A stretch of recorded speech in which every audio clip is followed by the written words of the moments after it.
This is VOCM Open Line. Call 709-273-5211 or 1-888-590-8626. The views and opinions of this program are not necessarily those of this station. The biggest conversation in Newfoundland and Labrador starts now. Here's VOCM Open Line host Paddy Daly. Well, all right, and good morning to you. Thank you so much for tuning into the program. It's Wednesday, February the 7th. This is Open Line. I'm your host, Paddy Daly, David Williams. He's produced the program. Let's get it going. If you're in the St. John's Metro region, the number to dial to get in the queue and on the air, 709-273-5211. Elsewhere, it's toll-free long distance 1-888-590-VOCM, which is 86-26. So good start, good beginning to the so-called second half of the NHL season. Dawson Mercer hit the score sheet last night with his 14th goal of the year. He's going to have to be super hot to hit his high watermark of last year. I think it was 56 points. He's got 24 points with 14 goals so far this year. And my Oiler fans, buddies, including some of the lads here at the shop, really worried that the All-Star break was going to interrupt the Oilers' winning streak. It was at 16 consecutive wins, and of course, first game back, they lose. So sorry about that, Murph. And Maggie Connors, she's going to make her debut for Team Canada tonight. She's in the lineup. There's going to be 5 players between the Americans and the Canadians that make their debut playing for the national senior side. The only one on the Canadian side is Maggie. So congratulations. Game 5 of the rivalry series against the United States. They're playing at the SaskTel Centre in Saskatoon. So bravo, Maggie, go get them. Here's one that NHL fans will remember. So we know records are made to be broken, but it was on this date in 1976 that Toronto centre Darryl Sittler set the NHL record with 10 points in the Maple Leafs' 11-4 win over the Boston Bruins at the Gardens in Toronto. 6 goals and 4 assists. And like you say, you know, records are made to be broken. It's hard to see that record being broken, but anyway, 10-point night for Darryl Sittler at this date, 1976. And yesterday we mentioned the fact that it was on that date, yesterday, where Alan Shepard hit a couple of golf shots from the moon. Another interesting one in space is 40 years ago today, 1984, astronaut Bruce McCandless drifted away from the Space Shuttle Challenger's payload bay as part of the first untethered spacewalk. Talk about terrifying. It's one thing to be attached with the tether, but outside with using a mad maneuvering unit to control his movements rather than be controlled and joined to the craft by the safety tether. So the picture is pretty remarkable. So he was some 320 feet from the shuttle, one of the most popular images in the NASA archive. So he's going on to recount back in 1969, he went on to recount some of his forays into space. The walk lasted about 6 hours. And here's one of the quotes that came from him as he was out floating around. He said, it may have been one small step for Neil, he proclaimed, but it's a heck of a big leap for me. On this date, 1984, the first untethered spacewalk. Wouldn't be me. All right, so with the benefit of hindsight being 2020, yesterday the schools being closed because of inclement weather, oh boy. So I get it. Look, it's tough to make an accurate forecast hour by hour, minute by minute. But when the government shuts her down after lunch and the schools are closed all day, it just begs the question, you know, about the strategy and the structure for making these types of calls. Again, the hindsight makes it very easy to criticize and condemn, but that's kind of like the last 4 in a row really didn't have weather conducive for schools being closed, and no one's saying or suggesting we should willfully put students and their families in harm's way. That's not the point, and I think you realize that. The point is that there's an awful lot of school being missed. So while we talk about the chronic absenteeism, while we talk about the violence in schools, while we talk about the structure of the education accord and all the rest of it, many things can't be dealt with if the children aren't in the classroom. So, you know, with all due apologies to Eddie and Ashley and everyone else and Justin and all the folks who are trying to give us weather forecasts to the very best of their ability, which of course they're trying. But yesterday the school's being closed. I had an emailer send me along a note with some questions and basically asking, you know, what are the different considerations given to closing the school for the day? I would imagine the answer is going to be it's safety, and that's it. Safety is paramount. And of course, absolutely right. You know, my wife's a teacher. I don't need her out there in unsafe conditions. I have children. I don't need them out there in unsafe conditions. You know, the questions were being asked about, is there any consideration given to some of the moving parts, like the scramble for daycare or impact on business and all the rest? And I would imagine they might be very much way down the list of considerations, but we'll try to get an update. The most recent procedure for making these types of decisions was created, is my understanding, back in 2014. So has anything changed pragmatically about how we approach decisions to close school, whether it be for the entirety of the day and or for a half day? But anyway, again, easy enough for me to say after the weather has come and gone, but if you want to take it on. And I'm sure many people do, because I have some angry emails based on the fact that moms and dads, seeing what we all saw yesterday regarding the actual weather and their scramble to try to find a place for their child, whether it be bringing them to work, which in some companies probably frowned upon, others maybe not so much, but anyway. And when it comes to the scramble for daycare, there was 2 applications in front of St. John's City Council, one for a pretty significant daycare development on Thorburn Road. So it would have been operating 7 days a week, space for 144 kids and 20 staff. When the council and staff looked at it at the city, they decided that they would not give the green light for it. It's an unserviced area. The St. John's Regional Fire Department says the facility would be more than 1 minute over the recommended response time from the nearest detachment, so fair enough. They also talk about the dry hydrants and underground tanks, which are required for the area, so that one's not going ahead. But there is another big daycare being approved on Austin Street, very, very close by where I'm working here this morning. So operates Monday through Friday, the ability to accommodate up to 74 kids. And if you want to chime in on the school-related matters and or the daycare scramble and the move towards $10 a day, sometimes, as we've mentioned many times in the past when we talk about recruitment and retention, and we'll get into that a little bit more, it's all about the net gain. So with the number of spaces created, we've also lost some spaces. So we're not as far ahead as government would like us to believe. So anyway, if you want to take either of those on, we can do exactly that. The folks in the area and maybe around the world, because there's been international coverage of the shipwreck just off J.T. Cheeseman's Provincial Park shores out of Cape Ray. So there's been a lot of people working on it, the Clean Harbour Initiative, which I'm anticipating a call from one of their guys here this morning to talk about what they're doing, what they've seen. And apparently they may have spotted something a little further afield from this particular wreck. It's pretty impressive when you look at the photographs. But the province's archaeologist, Jamie Brake, he and his team went out to have a look at it. So they collected a bunch of samples, whether it be mortar and pitch and wood and copper rods. They can date it back possibly into the 1800s, but there's several vessels from the same time frame that have been examined and evaluated by the provincial archaeology team, and they say this one, because of the plethora of these vintage shipwrecks, this one is not of historical significance. And so consequently, even when they say, look, the tides are either going to break it up, or any real formal opportunity to want to recover it in full and bring it ashore may result in it being broken apart anyway. But when you hear some of the folks who have seen it just talking about some of the features of the ship itself, whether it be the size of the planks and all the rest, then if you're in the area, and hopefully someone from Clean Harbour Initiative can give us a shout today. We did interview Sean Bath, one of their divers, years ago. At that point, they were trying to clean up some of the debris and the garbage and the grout that littered the floor, the sea floor of many bays here in the province. But now that it's been told that it's not historically significant, I wonder what's next. And if you have been someone who has seen it up close and personal and would like to tell us about what you've seen, let's do exactly that. This morning, okay. The government made an announcement in the last couple of days about procurement. There's long been questions and concerns about the process itself, the companies that are frequently getting contracts from the provincial government. We can talk about the utilization of the private-public partnership, which used to garner lots of headlines and lots of feedback, not so much anymore, and it's the go-to strategy. Long-term care, hospitals, prisons. So it's now part of the actual operations of government as opposed to the potential for a one-off, a concern in many arenas. I don't know if we're going to hear much more about that because it is all the rage. It's how government has been operating in infrastructure. But procurement. So 2 different strategies, the Newfoundland and Labrador First Procurement Strategy and the Sustainable Procurement Strategy. So we know, based on changes, I think in 2020, there's a mandate of an allowance of a 10% fluctuation for provincial suppliers for all procurements to the maximum permitted under the Canadian Free Trade Agreement. Let's dig into the first strategy. So they're talking about not only the provincial preference discount, increasing open call thresholds, I'm not 100% sure what that means, promoting the use of exemptions under trade agreements, and the reducing the use of bid bonds. Okay. For newcomers into the arena, they're also going to try to provide them with knowledge and training they need through supplier-focused information sessions. So reverse trade shows, consultation, and more significant procurements. And in the world of sustainable procurement strategy, the obvious talking about price and quality, service and technical considerations. They're also talking about long-term sustainability inside government departments and agencies will be utilized to help achieve broader social, environmental, and economic goals. Okay.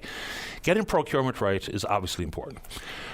Some big questions, though. What constitutes a local company to access this 10% variance in the bid? Because we know what companies sometimes will do. If you have someone who is living here and working here, created the company here, its head of operations are here, employees are from here, versus if I'm a Halifax, say, for instance, based company, but I have a P.O. box, down in Station A for Canada Post. What do we need to see that actually makes a company deemed local? That's an important question. We can have satellite offices, say, for a company that is based in Toronto, but they got a half a dozen staff here, working on some of the projects they currently have underway in this province. Does that make them local? Not 100% sure that we've got a clear definition of that. Maybe we'll see if we can get Minister Abbott to come on and talk about how we approach that, because that's a critical issue when we're talking about 10% variance. It's not insignificant, so we'll chase that a little bit, see if we can figure it out. And let's see here, the Bank of Canada. We all kind of cringe when we wait for the next update on the benchmark. The overnight lending rate, of course, stands at 5%. Bank of Canada Governor Tiff Macklem seems pretty condescending. I'll use that word. Maybe that'll jeopardize my chance to get him on the show, but c'est la vie. People talk about the impact of interest rates as it pertains to some of the housing issues, affordability and otherwise. Mr. Macklem says, it's not really an interest rate conversation. It's more about supply. I would suggest, not being an economist or anyone who's in line to be the governor of the Bank of Canada, but it's absolutely both, isn't it?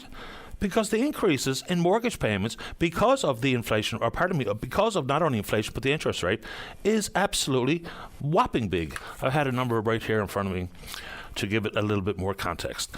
So the increase in mortgage rates has been about 30.9% year over year. And of course, some of that absolutely has to do with the interest rate. How could it possibly not? So, yes, when we talk about supply, we've got to get it right. There's also a pretty interesting article that I read about the need for systemic change in housing.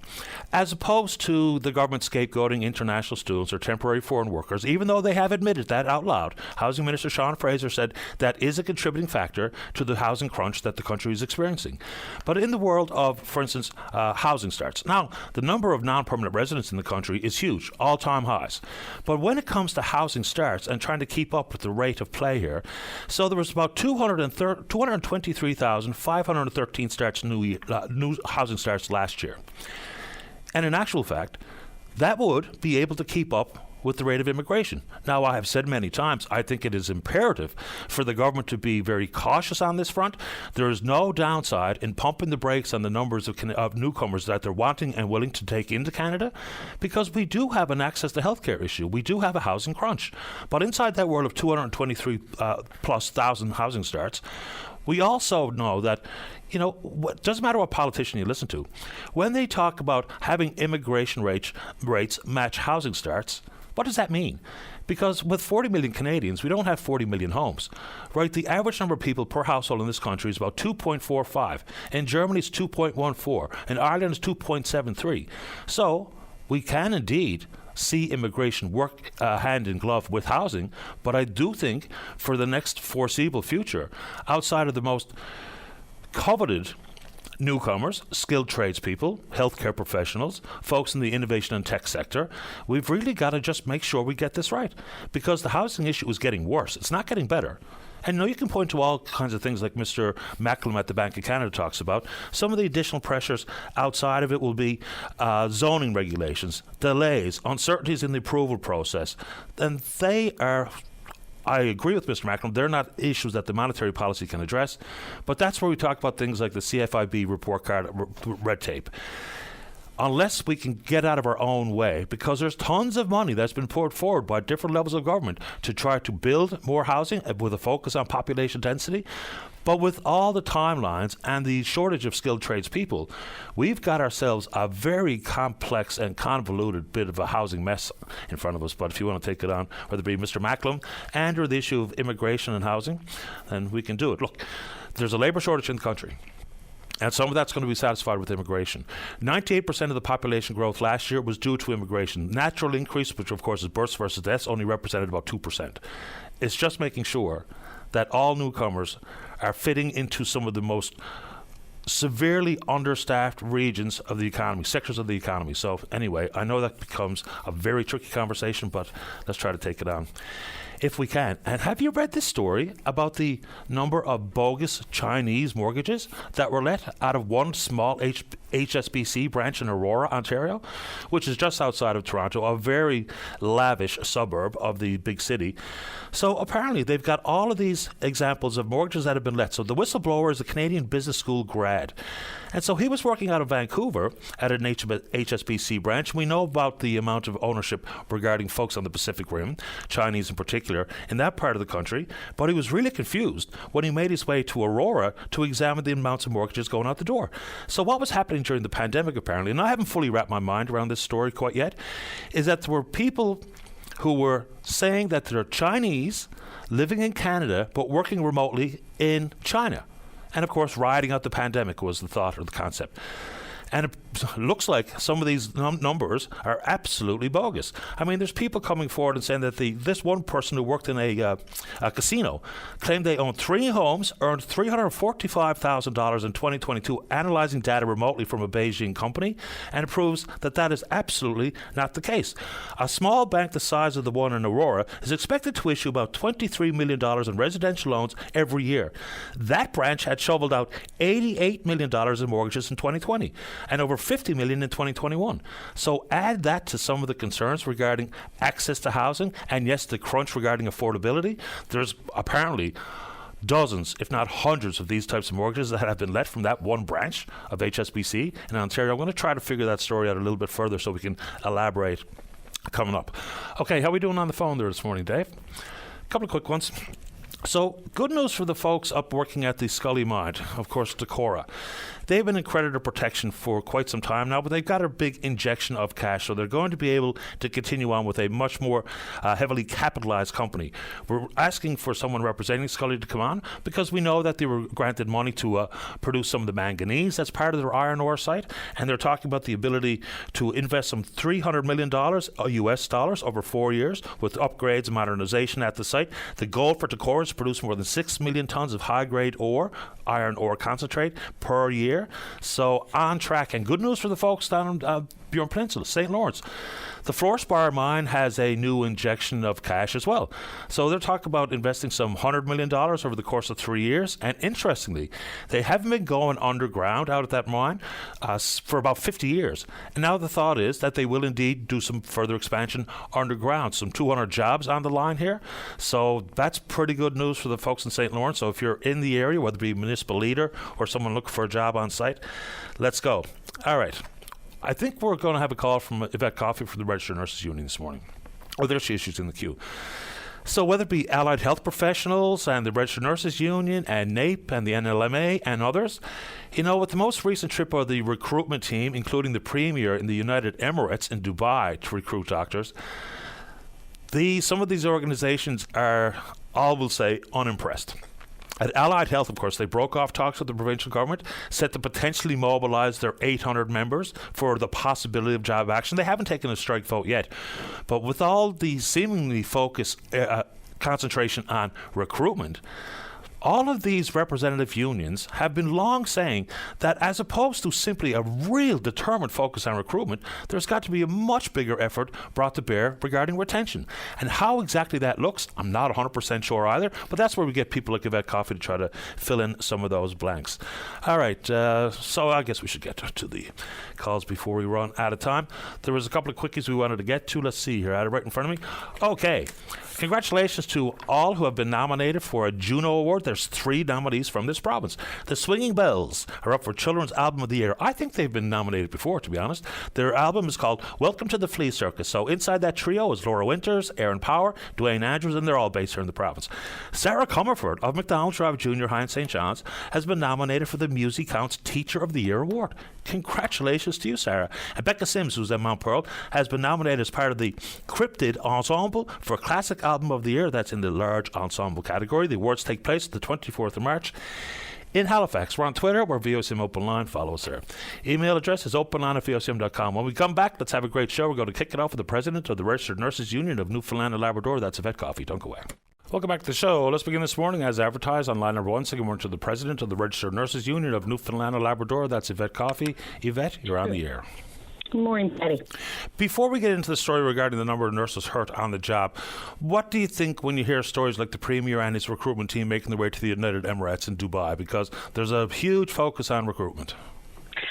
There has been a huge focus on recruitment and not enough on retention, in our opinion. We lost 333 nurses out of the system last year. The minister says we recruited 400, yet our vacancy numbers changed by 15, with a net of 15. So if we're losing just as many as we're bringing in, that is an issue. That's where our focus has to be, is on retaining the ones that we have in the system and retaining those we're bringing into the system. Okay, I suppose there's got to be a way to find some sort of balance between the two. But in the world of recruitment, for instance, my thoughts, and yours are more important because you're actually working in the field. So you bring in more recruited registered nurses or licensed practical nurses, and consequently some of the issues regarding retention and the attitude in the workplace, maybe the reduction on the reliance on travel nurses, easing up the ability to, have shorter shifts, maybe being able to access vacation days. So where does that balance lie? What needs to be added to the recruiting efforts in addition to what is going to have to necessarily be some recruitment abroad or domestically?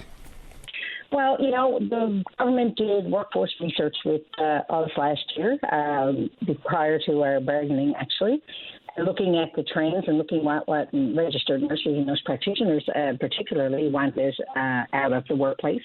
Some of the barriers to accepting full-time jobs was childcare. So there are some childcare initiatives announced, upwards of 150 extra seats for healthcare workers. However, that hasn't come to fruition yet, and that's going to take some time. We also said that flexible scheduling, self-scheduling. Well, already I'm in discussions with NL Health Services where, they're not happy with self-scheduling, and I'm looking at them and saying, if that's what it takes to keep a registered nurse in the system or to take a job, that's what you're going to have to do. And we did get it in our collective agreement already. It's that day-to-day stuff of having to fight for everything on the ground. We're having issues around some of the stuff we negotiated in the collective agreement and whether or not people are eligible for it if they have a sick day or an unpaid sick day. And that does not show respect for registered nurses. And to be quite frank, they're not very happy. And that goes to the retention.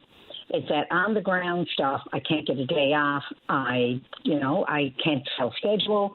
I can't work around my children.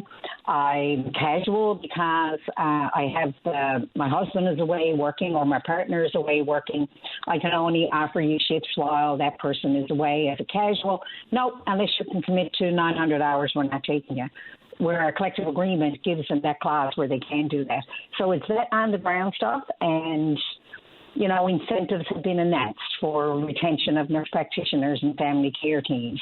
I don't think they've all gotten that yet, and that's almost a year that was announced. So announcing stuff for retention but not following through on it in the workplace is causing major angst for us as well. I don't know if you heard the comments from Minister Osborne when we had him on the programme last week to talk about the use of travel nurses and saying, people call them a necessary evil, which I'm sure doesn't ring very well inside the ears of those who are working as travel nurses. And, talking about things like conflict of interest contracts and, the inability, if I leave the public system, to go to a travel nurse agency, I can't come back. But that doesn't mean that, we've got any real pragmatic focus on how we phase them out. In other provinces, they've got timelines. So what did you make of how the minister spoke about the travel nurses? Well, I've had to agree with him that at one point,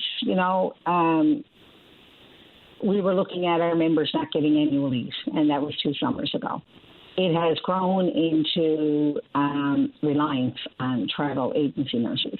And to be quite frank, I think all of this, the privatization of nursing with travel agencies, farming out other things out of our publicly funded healthcare system throughout this country, and I'm here in Ottawa at national meetings actually, so here in this country, what we're seeing is the use of travel agencies, the privatization of healthcare, and we've been calling on our government to say no to privatization. The more we're privatizing, the more we're losing people out of the publicly funded healthcare system. And if we're continue to lose the nurses, which we are, I mean, they're graduating and they're like, I think I'll go do travel. I got more flexibility, I get time off, and it's more pay. It's very attractive for new graduates coming out compared to, our collective agreement and wages and the work-life balance. And we have been making strides in the workplace. I can't just say it's all bad. We have been making strides, getting the self-scheduling, the new collective agreement, but there's a lot of work to be done on recruitment. And the focus cannot always be on or focus on retention. Focus can't always be on recruiting. It's no good to recruit someone from India if we're not going to treat them right, give them the right supports. The housing issue is another big issue in this province when it comes, even our travel locums going up to Labrador, having issues with housing. We've been discussing that. It's all those things that, that lend toward retention of healthcare workers. Yeah, and if we add 400 nurses but we lose 330, we're only chipping away at a huge vacancy which stands somewhere around the neighbourhood of 760. Yvette, let's move off to the story regarding the numbers of nurses that are hurt and reporting their injuries to Workplace NL. For starters, can you help us break it down? What percentage of these injuries, and it hovers around 400 per year. The high water mark was in 2018 when there was 450 nurse-filed injury reports, and that only captures those who file. Some might be hesitant to file because of losing some of their pay when they're on comp, but can you help us break it down about what percentage of those injuries are caused by violence? So the healthcare sector itself, which includes personal care homes, home care, child use family services, has a 3.9% higher incidence of violence than all the other sectors, work sectors in this province. So we have an issue here. And the injury rate for like PCAs, then LPNs, then RNs, that's the way it goes for the number. And if RNs are filing a workers' comp claim every second day here in this province, that means the LPNs are filing them daily or more than daily, and the PCAs as well. We have an issue with violence. And yes, since 2019, we have been calling for something to address the violence in healthcare. And I'm still fighting for a health sector safety council after being talking about it for the past 3 years in particular. Yeah, and you compare it to things like the Fish Harvesters Sector Safety Council, the Forestry Sector Safety Council. How would a healthcare safety council work when it comes to things like violence? Because there's going to be some potential soft tissue injuries just based on trying to move or to lift patients and those types of things which are part of the job, unfortunately. So how would this independent safety council work if you had the druthers to set it up? Well, it would be an independent council, independent of NL Health Services and Workplace NL. There will be injury prevention. One of the things we've asked for is a focus on addressing violence and come up with strategies. So in 2019, when we had a forum on violence, we brought all stakeholders together, including the RNC, the RCMP, the health authorities at the time. And, one of the things we talked about is not having support. So registered nurses don't have the support, and they still don't to this day, from police forces and management to actually charge someone with assault. Because what they're hearing is, you can charge them, but nothing's going to come out of it. That's not what our nurses need in the workplace. They need the support of our police forces. They need support of our employers. Because if you go into Walmart and you're impaired, either through drugs or alcohol, and you assault someone, you're charged, and there's no question. about whether you've been under the influence. But yes, everyone thinks it's okay to do that in healthcare. That's not on for me, and it's not on for registered nurses or other healthcare workers. And that's the type of thing we need addressed. Yeah, and nor should it be. I appreciate the time. This is a very quick email from someone who was a former nurse now. I left my job as a nurse simply because I could not get a single day off. I always showed up. I never called in sick. But when I asked for a day off, I was denied consistently. After 6 months of asking, I resigned. I was a senior nurse of over 30 years. So those stories, I don't think, are the exception. They're becoming part of the rule. Anything else you'd like to offer this morning, Yvette, before we let you go to your meetings? Well, one of the other things about health sector safety councils is that if you look at pilots and truckers and there's other professions who have a limit on how long they can work, the excessive hours of continuous work, they have a profound impact on the nurse fatigue. It is equivalent to someone being impaired. And we end up with long-term health risks such as high blood pressure, heart disease, diabetes. And then we look at a new study that just came out about healthcare safety incidents, where 1 in 17 patients had an adverse side effect during their hospital stay in the past couple of years. 1 in 17. And then you equate that to the long hours that registered nurses, nurse practitioners, and other nursing professionals are working. It's not hard to equate the evidence and to say we've got to do better on retention. We've got to do better on limiting the hours that nurses can work. They're still doing 24 hours in our system. And that's not on, and that's not safe for either the nurse or the patient. No, it's not. Obviously not. A very quick one before I let you go. So with the reinstatement of mandatory masking in the healthcare setting, do you or your members have any issues with the reinstatement of the policy and or how it's going to be enforced? Have you been given any guidance about how it's going to be enforced? No, I haven't had any discussions with NL Health Services on it, but given the high incidence of respiratory infections, COVID highlighted for us the risk associated with these types of infections. But we're not just seeing COVID now, we're seeing influenzas. And we just encourage our members, continue to do your point of care risk assessment and assess whether or not, what kind of protection you need. But it's not just about protecting ourselves, it's about protecting our patients. And we do encourage the public to also do what they feel is necessary to protect themselves and to protect their loved ones or their family or friends. Appreciate your time, Yvette. Thanks for doing it. Thank you. You're welcome. Bye-bye. Bye. Yvette Goff is the president of the Registered Nurses Union. Let's take a break. When we come back, there's a caller who wants to talk about landlords. Don't go away. You're listening to a rebroadcast of VOCM Open Line. Have your say by calling 709-273-5211 or 1-888-590-8626 and listen live weekday mornings at 9 a.m. And welcome back to the show. Let's go to line number 2. Good morning, caller. You're on the air. Hello, is that me? That would be you. All right. I would like to talk to you about a very worrying situation. I am a renter. I discovered this apartment many, many years ago on my own and was very, very happy here. I was originally staying here until I bought a house, and then I decided to just stay here. And I even contributed $3,500 of my own money to make it quieter on the side walls. But I really, really liked it, and the landlord owned the building and was very kind and helpful. And I plan to just stay here indefinitely and leaving anything I had to leaving to him.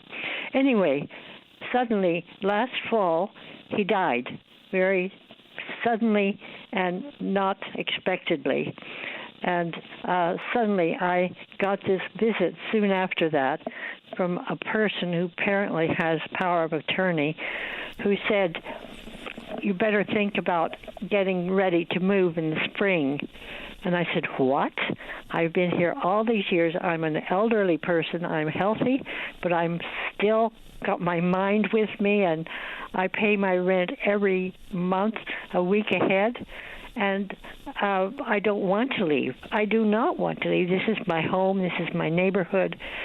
Anyway, there was no comment about that. I was just told, you better be ready to move out by the spring, maybe to a care home. And I said, I don't need a care home. I'm still very active, and I'm involved in many things, even though I'm up in age.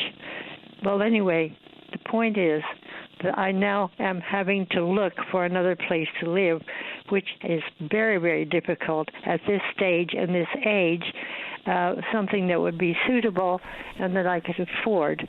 I'm a very excellent tenant, and I'm really very unnerved and worried about this situation. I have not found anything since last fall, and I've been looking and looking and phoning. And that's the situation.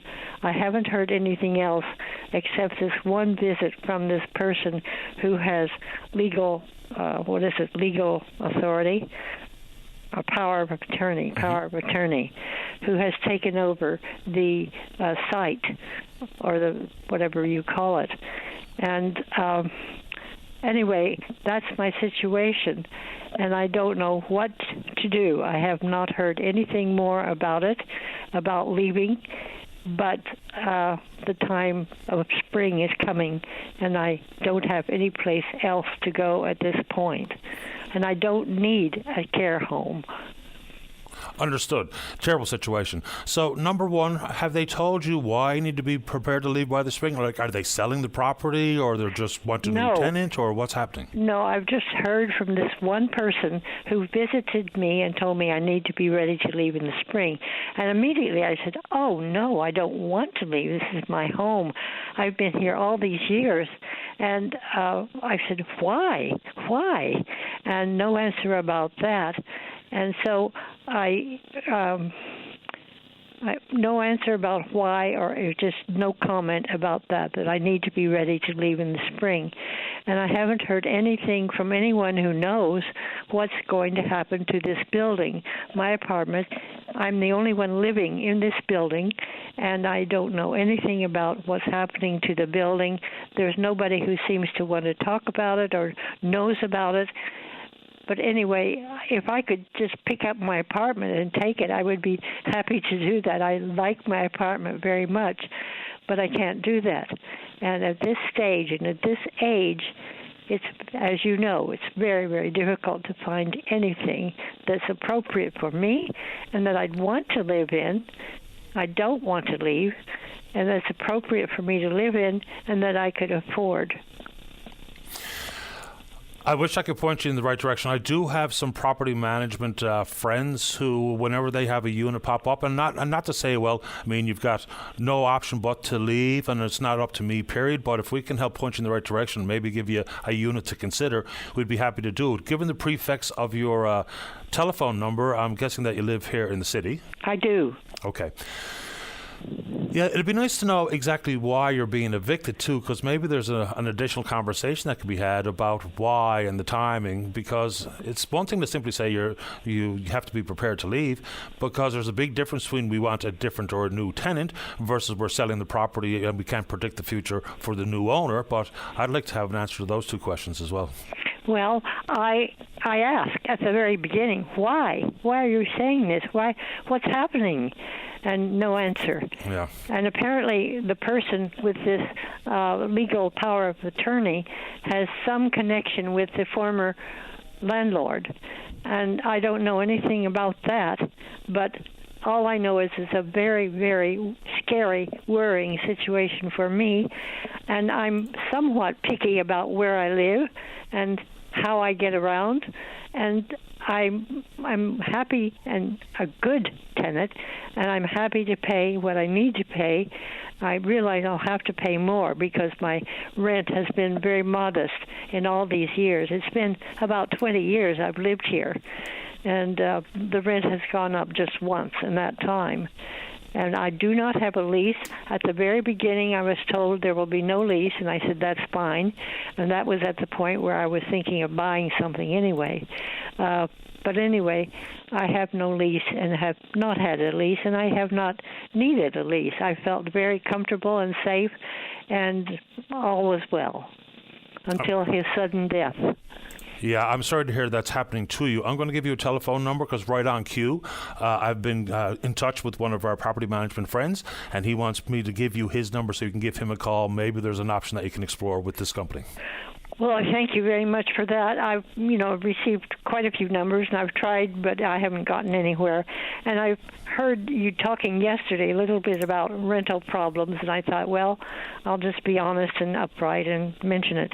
So what is the number you have? 738. Yes. 45. Yes. 67. 738-4567. That's right. Is that here in St. John's? It is.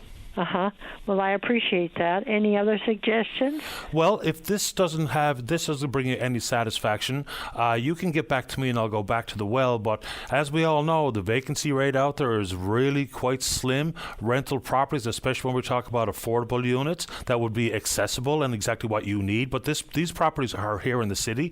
You might have some luck, and if you don't, and if you get back to me, I'll try something else. I appreciate that. Well, I have, a couple of places that I would consider moving, but they have no space available, and I'm in touch with them, but no space available. So I appreciate the number, and I will call it. And if you suggest me getting back to you if I need to, how would I do that? If you call back and just speak with David, and he can put the bug in my ear that you've been back in touch with us, and so I'll go back to the well and see if we can figure something else out on your behalf. With your regular number, telephone number? Yes, ma'am. Thank you very much. You're welcome. Good luck. Bye. Okay, bye-bye. That's tricky. The rental concerns, whether it be access and vacancy rate and price point, things have shot up across the board. Mortgage payments are up about 30% year over year. The price of homes are up about 35% over the course of the last 2 years, I think is the number the CHMC is using. And these, of course, are a bit jumbled because when you get the national numbers, it might not be directly reflective of price increases here in the province, but we have a mobile workforce here moving around. We've seen an influx, not just through immigration, but we've seen people from different parts of the country make Atlantic Canada their home, including this province. So those targets are a bit not necessarily reflective of what's happening here because it's hard to compare price point increase, rent or purchase in Vancouver to Toronto to Montreal to Halifax to St. John's, to Saskatoon. So there's a bit of volatility inside that. Let's take a break. Don't go away. Welcome back to the show. Let's go to line number 10. Say good morning to the Liberal member for Corner Brook. He's the Minister of Immigration, Population Growth and Skills. That's Jerry Byrne. Minister Byrne, you're on the air. Thanks so much, Patty, for having me on. I wanted to talk this morning about something which I think is kind of consuming a lot of energy in this province, and rightfully so, and it's the redfish allocation, the Ottawa's decision on reopening the redfish fishery in the Gulf of St. Lawrence. And I want to talk a little bit about why the entire province really needs to pay attention to this, because this is the harbinger of more to come as far as I'm concerned. Yeah, so a couple of things. We don't know what the total allowable catch will be as of yet, is my understanding. We have a breakdown of what percentage of the TAC will be afforded to harvesters in this province.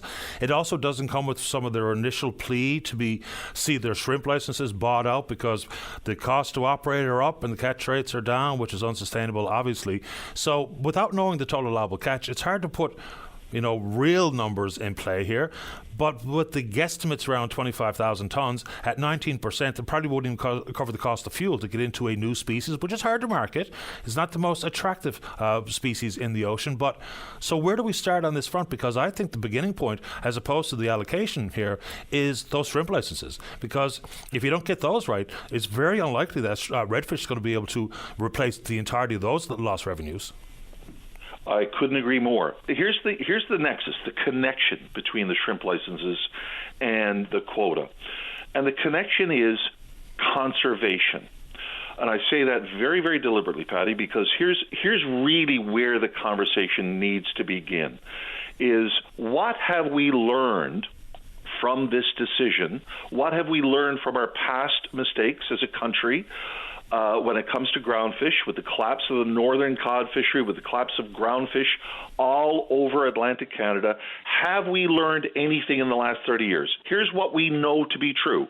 When you create capacity, when you build brand new capacity that's out of step with the resource itself, you create this insatiable appetite, the political demand for more fish. And you know what? In its opening salvo, that's what the federal minister of DFO has already done. She said, listen, don't worry about this. It's going to be okay because I'm saying it's going to be 25,000 metric tons as a beginning. But, this is going to go to 75,000 tons. And guess what? Your 10% of that 75,000 tons, you should be okay by the time it gets 75,000 tons because your 10% is going to be 7,500 tons. Well, guess what happens whenever you do that?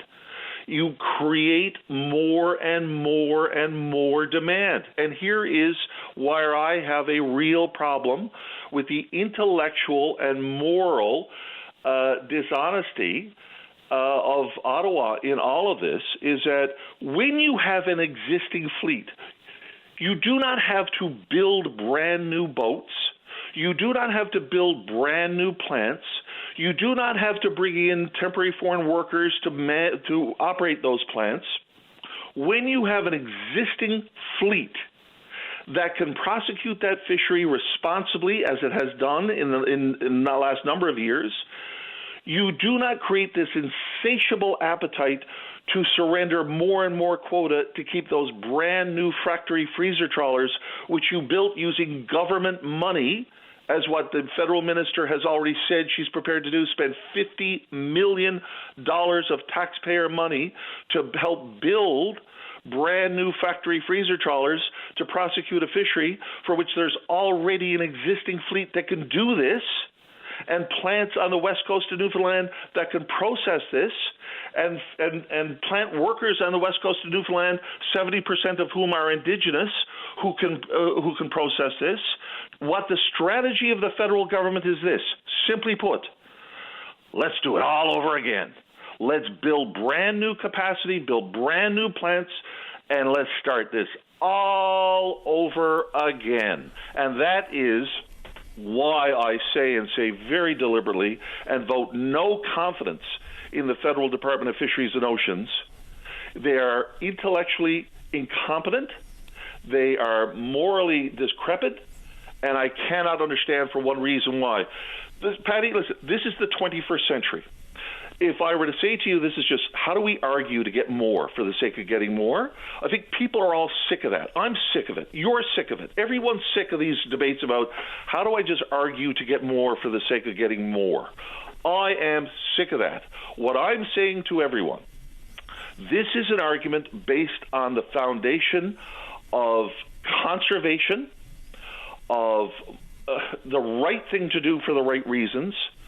Do not allow brand new factory freezer trawlers to be built, to be paid for using government money, to be built in Romania or Estonia, not even in Canadian shipyards.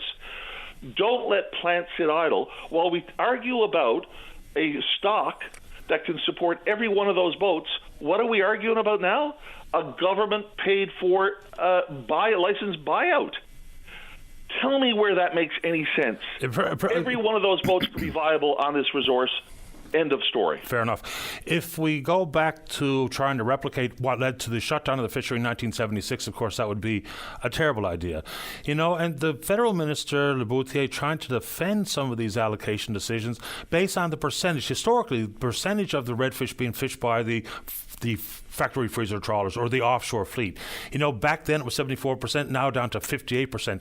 That's not really a defense if we're building more capacity on the harvesting side, unnecessarily so. If the boats are in place and the plants are in place to execute a fishery of 25,000 tons, then why would we try to bring in any new entrant, period, regardless of what we're talking about? We've got a problem here with the shrimp license and the value of, but even if we're talking about any species and the total allowable catch and what ends up with individual quotas, adding capacity to the harvesting side has proven to be a bad idea, period. We talked about it in 1992. The concept was too many boats going after too few fish, too many plants going after too few fish.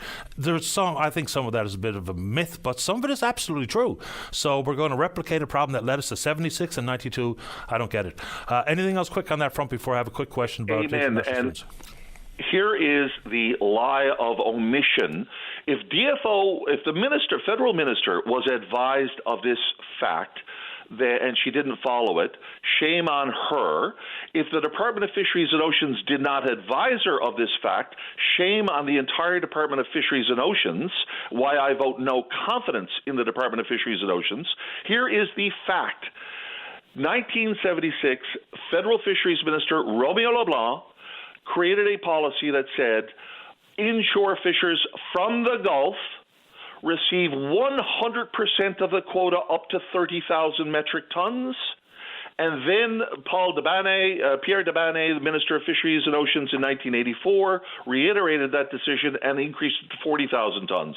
So if you really want to talk historical attachment, go beyond 1993. A federal Liberal government, 2 federal Liberal cabinet ministers made a declaration that the Gulf of St. Lawrence redfish stock was 100% to be owned by the adjacent fishers of the Gulf of St. Lawrence and banned factory freezer trawlers in their entirety from the Gulf, setting a minimum cap of 30 and then 40,000 metric tons, 100% for the Gulf fleet.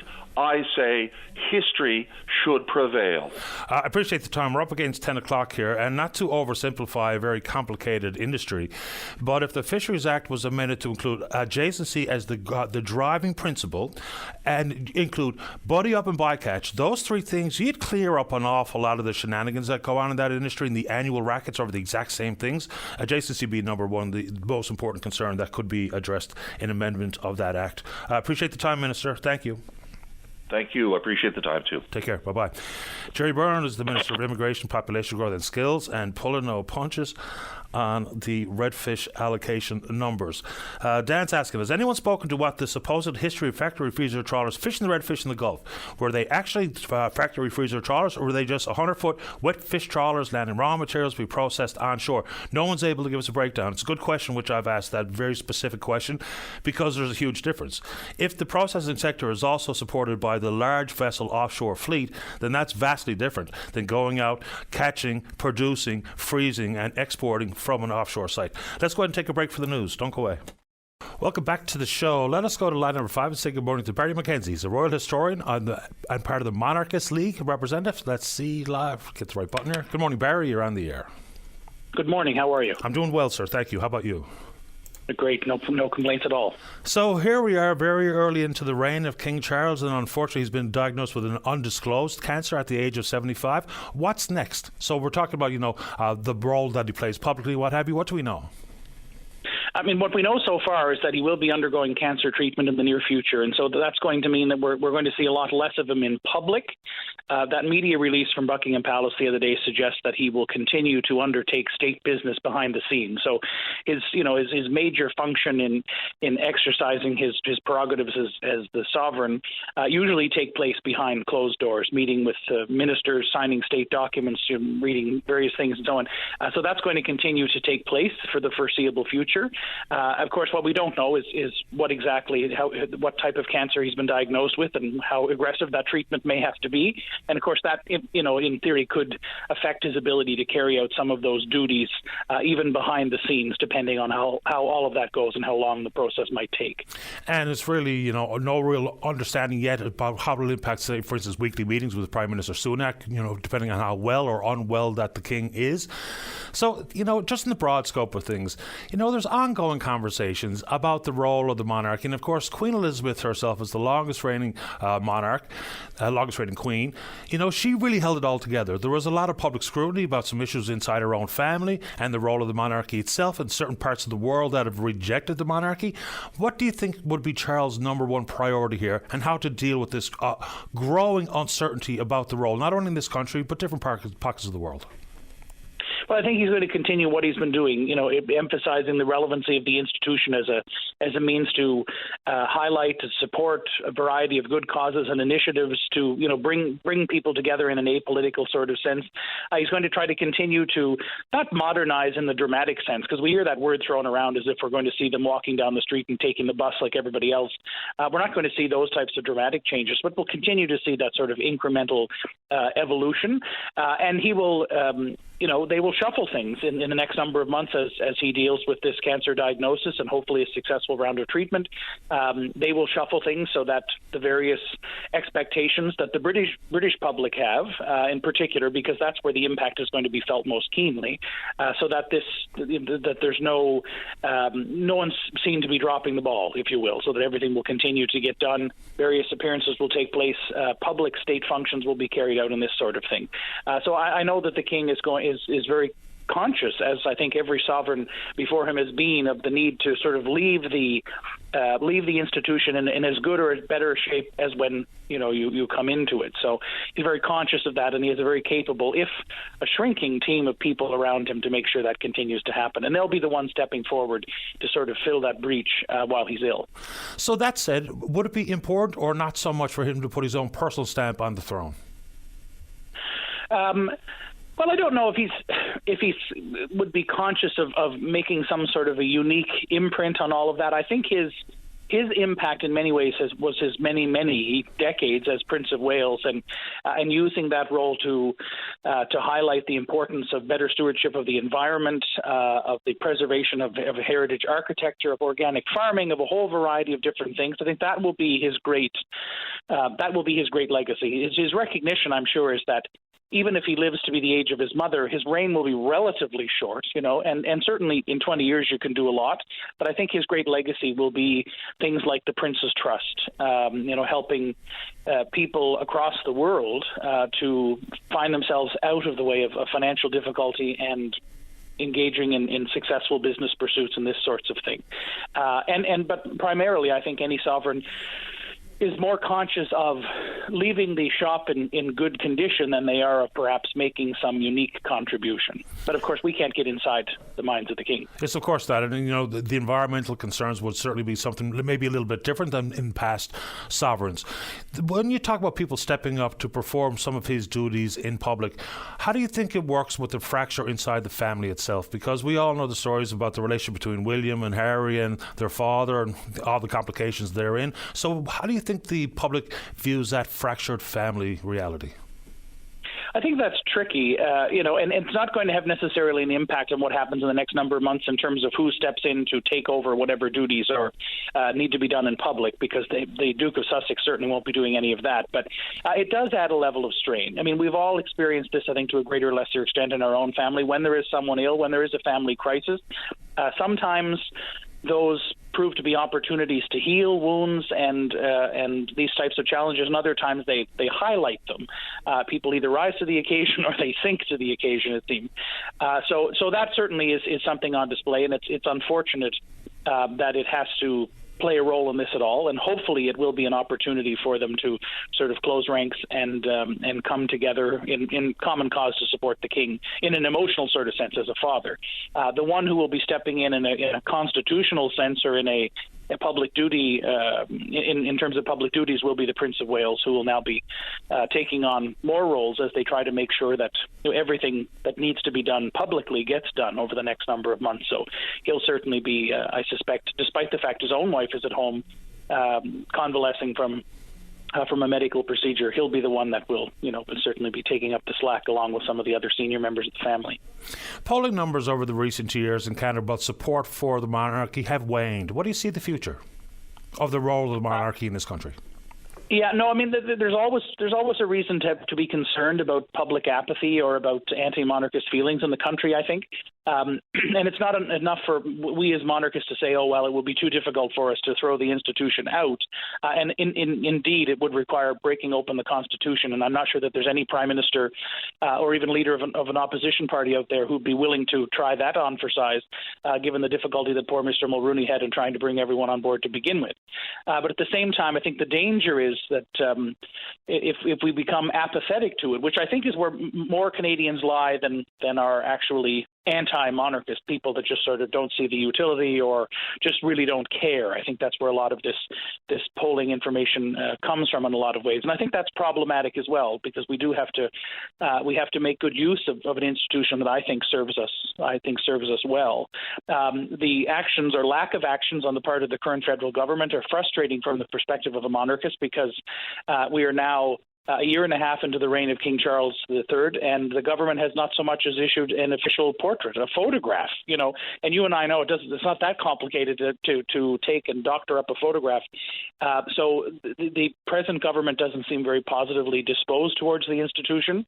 There were rumblings in the UK of a royal tour to Canada this fall by the King and Queen. What the King's illness is going to do to that particular itinerary is difficult for us to know. But I'm optimistic for the future, but I am concerned at the apathy of a lot of Canadians. And I think the present government is somewhat to blame in the sense of, because we don't have the monarch or his family in residence here all the time, if we don't do enough to promote the institution, it's easy for people to think, well, what's the point of all of this? If they never see any evidence of it anywhere and it's never promoted or any attempt is made to preserve it, then of course people are going to feel that they can live without it. So I think the government has something to answer for there. So as a member of the Monarchist League, so what is the utility of the role of the monarchy? And you say people might not be aware of the good work the institution does or the importance of it. What is it in Coles notes? Well, I think a number of things. The apolitical nature of the institution is something that can't be matched by a Republican form of government. So we always have someone at the top who isn't tied to any particular political party, who isn't always on the campaign trail. And I think we all feel a bit beleaguered, particularly by the news we see from across the border, but also in our own country, of the constant campaigning. That's something that in a monarchy we don't have to be listening to all the time, because we have this sort of steady hand on the tiller. And I think that the ability of a monarch to bring people together, to celebrate Canadian achievement, to do all of the things that a political appointee or elected political person cannot do is important.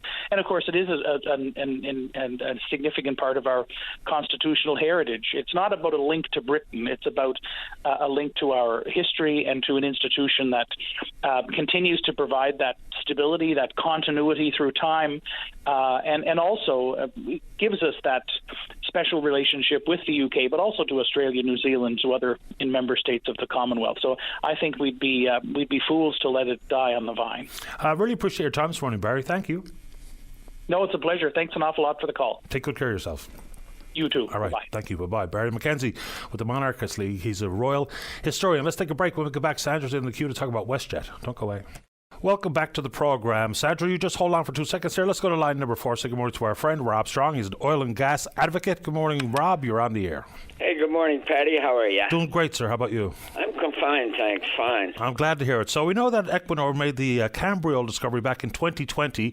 They've got their own estimates out, but last Friday the CNLOPB, based on their interpretation of the well and seismic data, released their guesstimates about the recoverable oil. What do we know? Well, you're exactly correct. The CNLOPB have done their assessment. I'm assuming they look at the geological conditions. They look at some of the drilling results. They look at the well stream tests and so on, and have come up with the figure. But one's got to remember that this is not necessarily recoverable or economically recoverable. Now I'm sounding like an oil company, but that's the fact of the matter is that the oil may be in the ground, but it's got to be able to be extracted economically to be of any worth to anybody. But when you combine that with the other discoveries in the Bay, people have to understand, by the way, Patty, and I get asked this question a lot, Beta Nord is not one separate oil field. Nope. Beta Nord right now has got Misan, 102 million barrels, Harpoon, 40 million barrels, Bacalou, 102 million, Beta Nord itself, 407, Cappahayden, 385, and now Cambriol, 340. So that's where they come up with the 1.3 billion barrels. But again, as I caution everybody, that doesn't necessarily mean it's fully recoverable. But it's very, very encouraging. And the other nice thing to note is that Equinor and their partner, BP, whose stock, by the way, is up 6% this morning, and I was searching the web to see if I could tie it together with Beta Nord, but there's no connection there. But they're coming back to re-enter or re-drill the Sitka field, or the Sitka part of the field. I mean, these things are separate. These things are 65 kilometers apart, from the top of the top discovery to the bottom discovery. So there's a lot of oil out there, but it's not very. It's spread out, and it's a very, very challenging reservoir. But you know me, I'm the internal optimist, and I'm hoping that Equinor can find a way to produce it. But Rob, do we have any understanding about how and why we see such different numbers coming from Equinor, who maybe lowball it on purpose, versus the CNLOPB because they don't necessarily have financial skin in the game, but with the same seismic data, with the same well interpretation skills and the geological issues? Do we know why there's such a disparity between the two numbers? I wish I had the answer to that, but obviously oil companies being publicly traded companies, and I know exactly what you're going to come back. You're going to come back with the Hibernia example, and I fully agree with you. When I started, when Hibernia was discovered, I think I remember being at the old hotel in Newfoundland, and now I'm aging myself, but I thought they talked about 643 million barrels recoverable. Now, if you look at the CNLOPB's website, you'll see I think they produced about 1.4 billion. So I know that the justification for your question. Unfortunately, I don't know the answer except to say that just because it's in the ground doesn't necessarily mean it can be produced.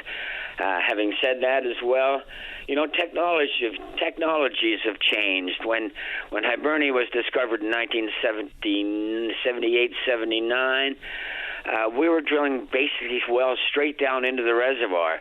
Today you're doing horizontal wells, so you're able to get much more out of the reservoir than you could when it started. So that may be one of the reasons why oil companies sort of lowball it. Because they don't have the technology, but as time goes on, technology evolves, and they find ways to get more and more oil out of the ground. Yeah, and of course the CNLOPB will be looking at simple volume, but for Equinor, they've got to include not only the technical recoverable amount of oil, but the economically recoverable amount of oil, which are two different things distinctly. So we do know that they're bringing over the Hercules semi-submersible drill rig to look at Sitka, as you mentioned. This does not come with a cheap price tag. The release rates on these rigs are extraordinary. How do you add that up to the level of optimism that Equinor continues to have? Well, you're entirely correct. I mean, I think these fifth and sixth generation semi-submersible rigs like the Hercules are in excess. They're close to $500,000 a day, and on top of that, of course, you've got the cost of helicopters and supply boats and drilling crews and catering crews and a whole raft of contractors. So they must think that it's worth coming, and of course they've got BP as their partner, and BP is no mean slouch.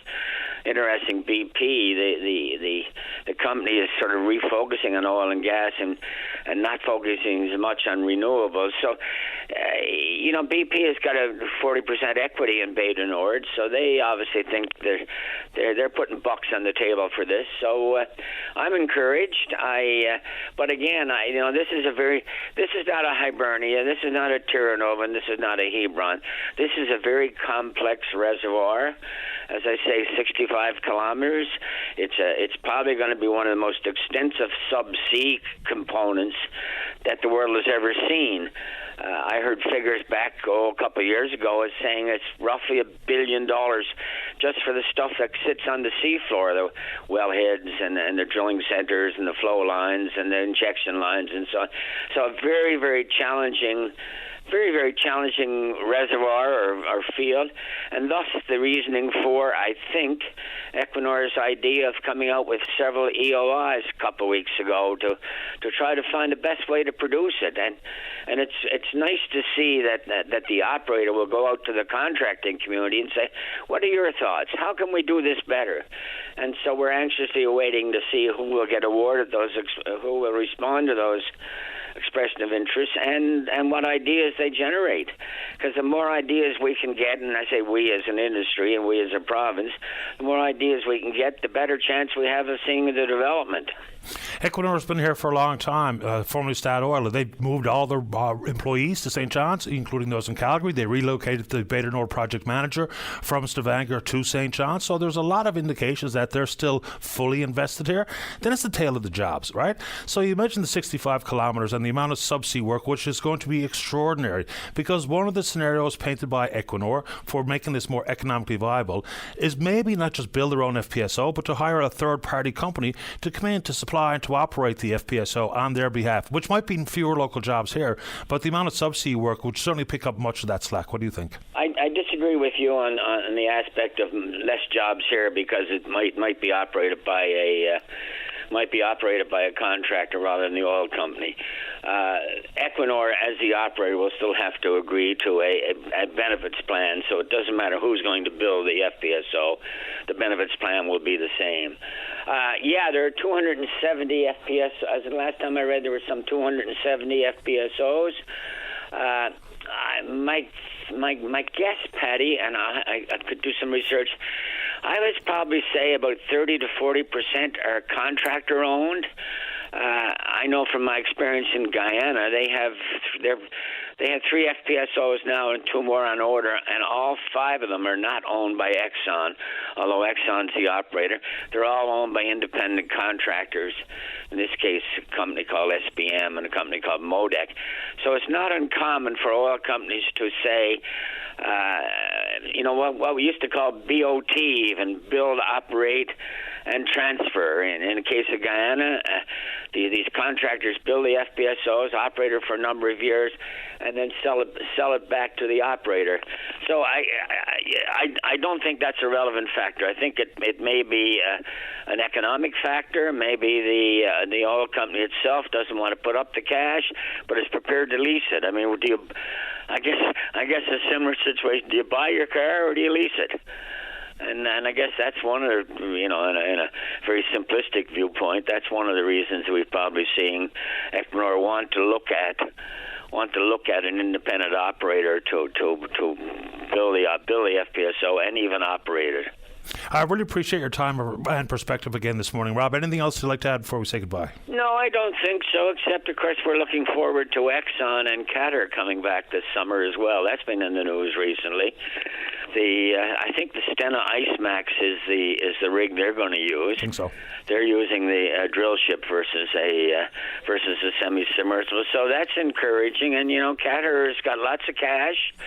And so they're coming back, and they're out close to the Flemish Pass, so we may indeed see some more interesting activity there and hopefully some favorable results.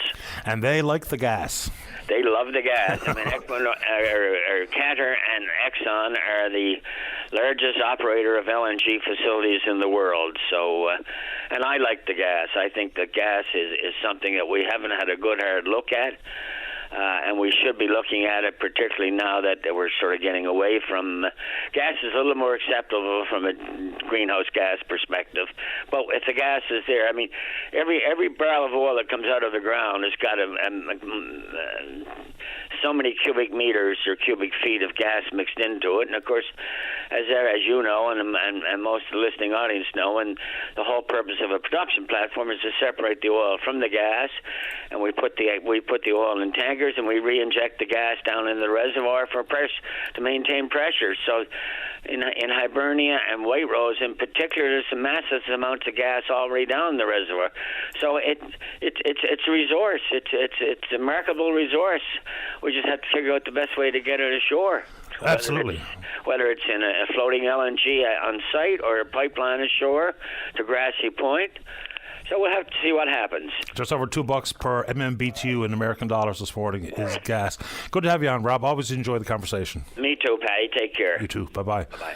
All right, let's keep rolling here. Line number 1, Sandra, you are on the air. Good morning. Morning. Hi. It's my first time ever calling into you people. Welcome.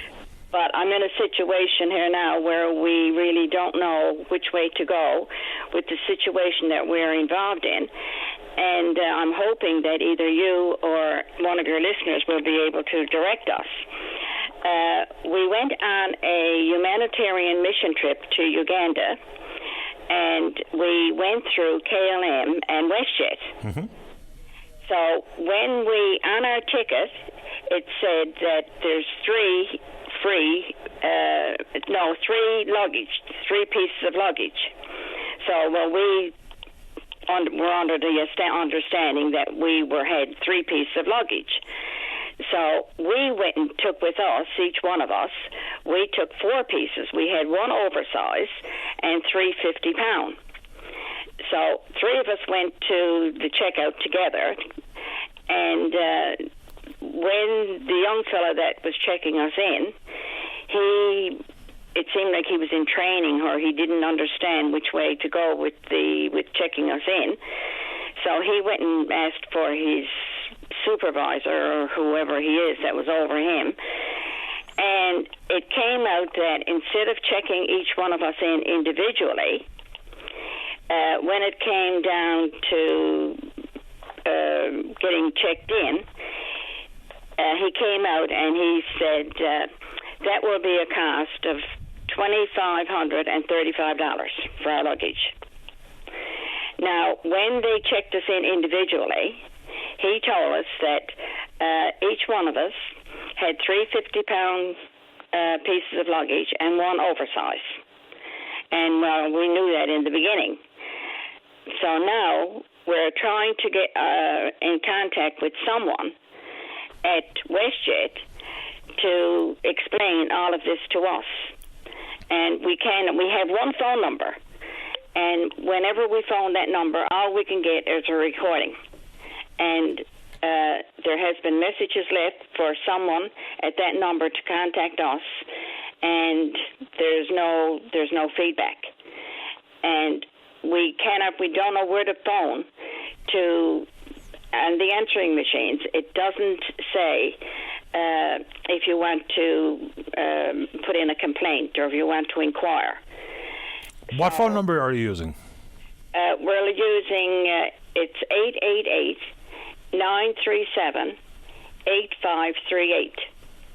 We even phoned to see if we could get a human voice, a human person live. We even phoned the St. John's International Airport. And we spoke to a gentleman there, hoping that he would be able to direct us in some path.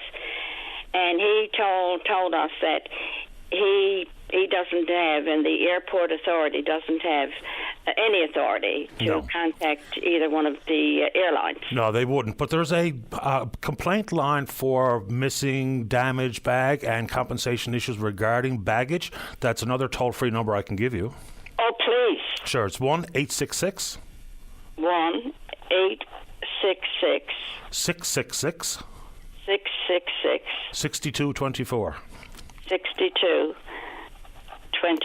Yeah, and I would also, in addition to that, I would file a formal concern or complaint with the Canadian Transportation Agency, which adjudicates all these things, including delayed flights, missed flights, postponed flights, and issues regarding the Passenger Bill of Rights. I don't know if that falls into their bailiwick regarding baggage or baggage charges, but I would file it there anyway, and I'd call WestJet and follow up immediately with the Canadian Transportation Agency.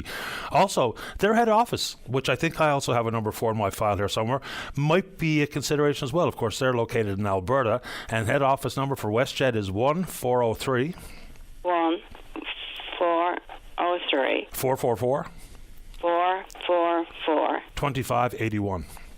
2581. Yep. Let me know if you have any luck. Yeah, I will. And probably someone that's listening will be able to direct us too, because we were connected to an office in Alberta, but we couldn't get no headway with that either. Do you use social media? I'm pretty much illiterate, but one of the girls that goes with us, she's pretty much up on this, right? But and the thing is that we were supposed to be checked in individually. That's the way they went with us. And when it came down to the final amount, neither one of us, there was 3 of us, 2 of us never had no $2,500 to come out and pay for this luggage. So one of the girls had to go and put it on her credit card. Yeah. I don't know what would have happened if she never had a credit card. Well, I'm not sure, but it's a whopping big baggage charge, period. So I would do those 2 things, the 2 WestJet numbers I gave you, and I would also follow up the Canadian Transportation Agency, and I do look forward to an update from you when you have one. I will. All right. Thank you very much, Patty. You're welcome, Sandra. Take care. Bye. All right, bye-bye. All right, let's get to the break. When we come back, we're going to talk about a recent report from the Atlantic Economic Council looking at the economic impact of the green energy sector. Their senior researcher is Patrick Brannan. He's next. Don't go away. Welcome back to the show. Let's go to line number 3. Say good morning to the senior researcher with the Atlantic Economic Council. That's Patrick Brannan. Good morning, Patrick. You're on the air. Good morning, Patty. We appreciate you making time for the show. Yes, anytime. So you're looking into some of the key players in the green energy sector. What were the 3 methods considered here in this report? Yeah, we're looking at three kind of existing technologies: wind power, hydro, and natural gas, and looking at their ability to help us meet our shift to net zero by 2050, but also the economic impact of those sectors. So what's the methodology about economic impact? Because you talk about more of the work for offshore would be done on site versus offshore would be done on site versus onshore. So walk us through what economic impact looks like and how you measure it. Yeah, well, when we look at an onshore wind power project, a lot of that work, or a lot of the components of that, is imported. So we're getting the towers, the blades, the turbines, all coming from China, Europe, U.S. So there's only a small portion of the work we can do here. We can do some of the foundation site work. We can do some of the electrical, some of the assembly engineering, things like that.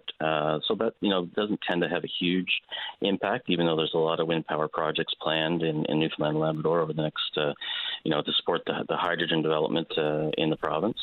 But will have less of an impact than, say, offshore wind, which up to about 50% of the work can be done here. So there's a lot more, subsea work. There's more electrical work.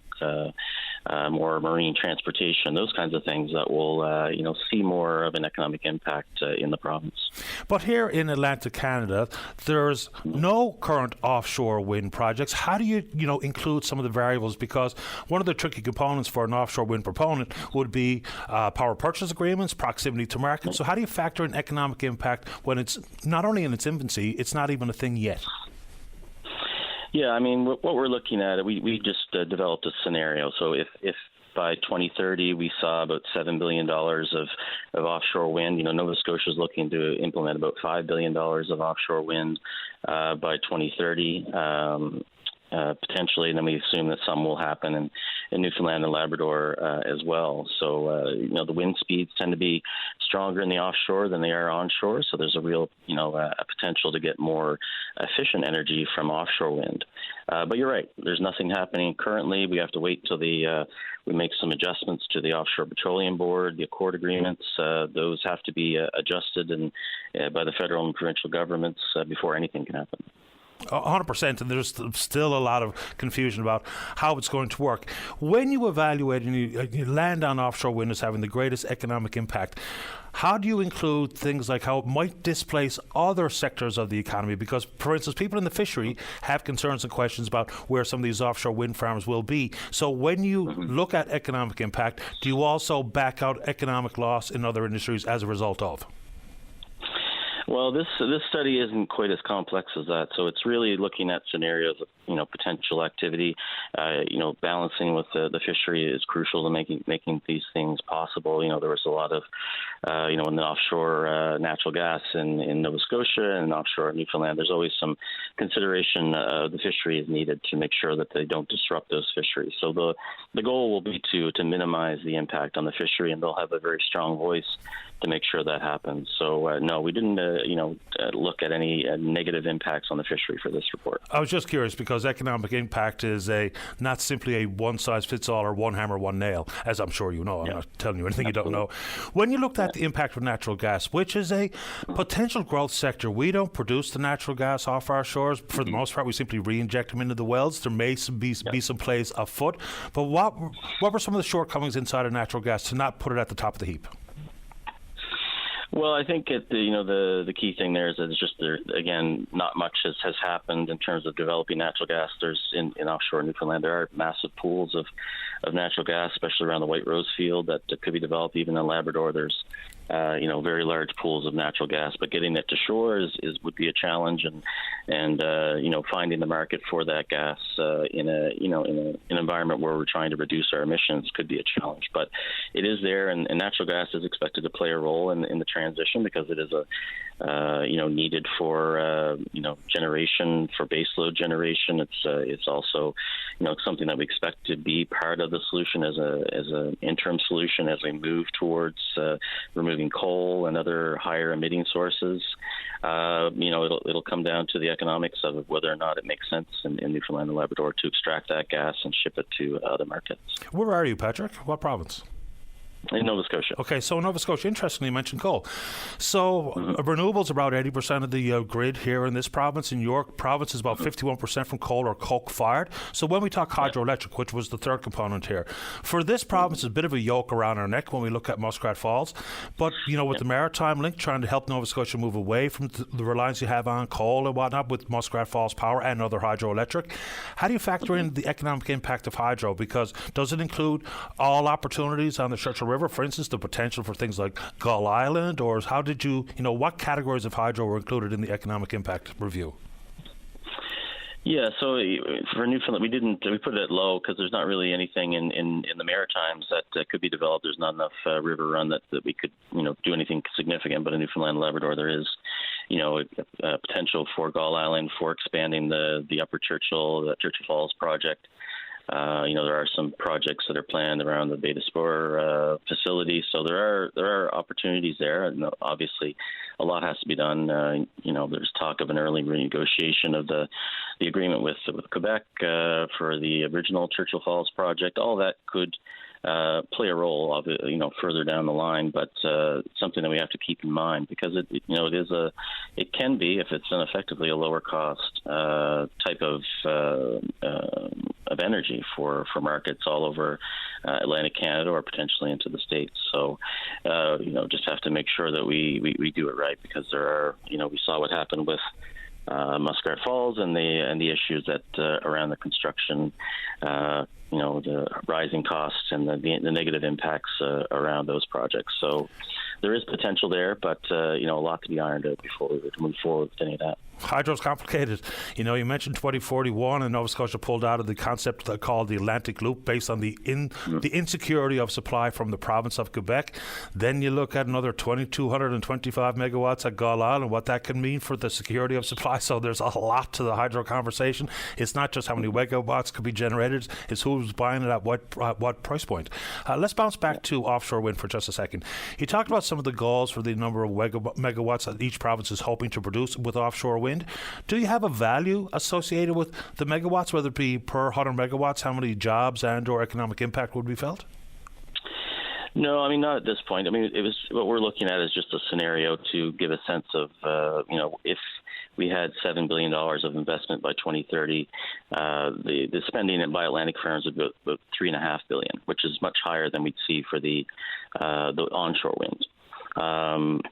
And a lot of that depends on, the pace of development of hydrogen projects in Newfoundland and Labrador and Nova Scotia, how much we need for our grid in the region and also potentially for export. So there's a lot of, international companies that are interested in our offshore wind resources, and they'll look at various ways to make money on that. And we'll have to get our cut, of course, being our resource. But there's a lot of interest, and that's why we want to make sure that the regulatory piece is in place so they can start to make those kinds of investment decisions in the region and move forward with the environmental review process in a timely manner. Yeah, and that I would imagine those regulatory issues are going to be finalized sooner than later. They've been working on it for quite a long time, and I know there's environmental concerns and jurisdictional authorities to be hashed out, but you got to think that's coming sooner than later. Patrick, really appreciate the time. Would you like to leave our listeners with a final thought? Well, certainly, it's there are these are three areas that we were looking at: wind power, hydro, and natural gas as existing technologies that'll help. We will have another report coming out later this spring on some emerging technologies, including hydrogen, small modular nuclear reactors, and battery storage as other areas with potential economic opportunity in the region. So we're just trying to give people a sense of, looking ahead, what are the, where can we actually create some jobs, create some economic opportunity in Atlantic Canada, and look at some of these potential ways of reaching net zero in Atlantic Canada that can help build our economy going forward. Appreciate the time, Patrick. Stay in touch. Thank you. Take care. Bye-bye. Patrick Brannan is Senior Research with the Atlantic Economic Council. Let's take a break. When we come back, Trevor Croft is with the Clean Harbours Initiative, talking about the shipwreck that's washed up along the shores of the J.T. Cheeseman Provincial Park around Cape Ray. Don't go away. Welcome back to the show. Let's go to line number 5. Say good morning to Trevor Croft. He's with the Clean Harbours Initiative. Good morning, Trevor. You're on the air. Good morning, Patty. Welcome to the show. Thank you. So I've seen the pictures, but I haven't been up close and personal. Describe what you see with the shipwreck off the coast of the J.T. Cheeseman Provincial Park at Cape Ray.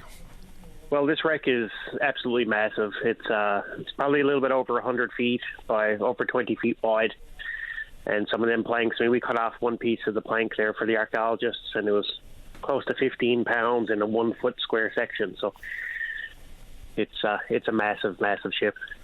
And what efforts have yourself and Sean and others put forward to try to secure it the best you can, which is a pretty monumental task given the battering it gets with the waves and the tides? Absolutely. We got some straps there from the locals and some rope, and went out and wrapped the straps around the keel and secured the ropes to some railway track that's sticking out of the sand there. So try to keep it a little bit secure there, but it's starting to beat apart, unfortunately, with the surf that's down there. So now that the provincial archaeologist Jamie Brake has been out there, and they say that it's not of any real historical significance, given that there's so many shipwrecks around the shore, the same vintage as this one, or very likely the same vintage. What does that mean for your efforts? Well, the town of Cape Ray is trying to raise funds through GoFundMe to get the wreck taken out of the water, because they want to take it up on land and preserve it as a tourist attraction for the area. Especially in the wake of Hurricane Fiona, it'd be a great economic boost for the area if they can drag in some tourists to the area, right? Because unfortunately, most people come to this end of the island are coming to leave. So it'd be nice for them to have something to check out while they're here and bring some money into the community.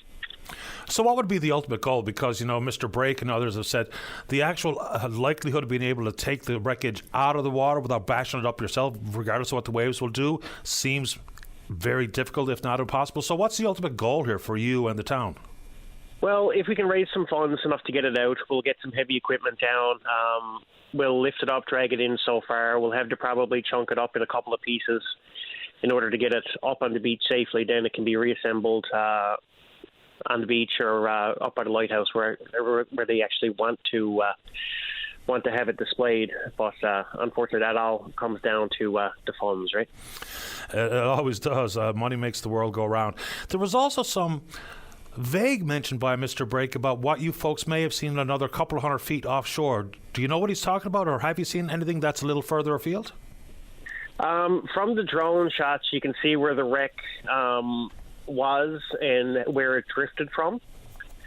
So it's possible that there is more of the ship out further as well. When Sean was swimming, he did come across some pottery. But by the time he went back over it with the shifting sands, he lost sight of it pretty quick. So whenever we're able to get out there with some good weather, which is not very often, we'd like to go out and swim around, take our boat with the sonar, and take a look at exactly what's there, see if we can map it out a little bit. And where it is so shallow, it'd be nice to get some underwater footage of what's down there. Back to the big wreck itself. So when it was its closest to high water mark on the beach, compared to where it is now, so how close did it ever get, and where is it now compared to that point? I was after moving a few 100 feet from where it was discovered to where it is right now. We got it tied on, and it can't drift anywhere else. But unfortunately, with the recent storm we had there a couple of days ago, it took a considerable pounding. So anything else on that front? Because I want to ask you about some other things you guys are doing. No, that's pretty much it for the wreck. If anybody wants to donate to GoFundMe, you can find it on the Cape Ray page, or you can just search it up on the GoFundMe website. It's just Saving the Cape Ray Wreck.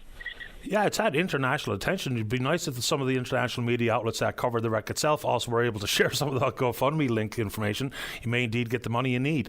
So with Clean Harbour Initiatives, I spoke with Sean Bath here, a number of years ago, and what the thought was that you get out there and try to clean up some of the debris and the garbage that's on the sea floor in so many bays. What kind of activity are you doing on that front these days? Same thing out here. Ever since Fiona, we came out just after Fiona last year with some government funding, and we cleaned up a considerable amount of ghost gear. This year we never got any government funding, so we're relying solely on donations from people to clean up what's around here, and it's a monumental task. Fiona's one thing because we just all saw the devastation that the storm brought to bear. But even prior to that, just the general cleanups you're doing in the bays, I'd see some of the pictures posted and some of the data about just how much old garbage was found on the bottom of the bays. Just paint the picture of just how bad it was in some areas.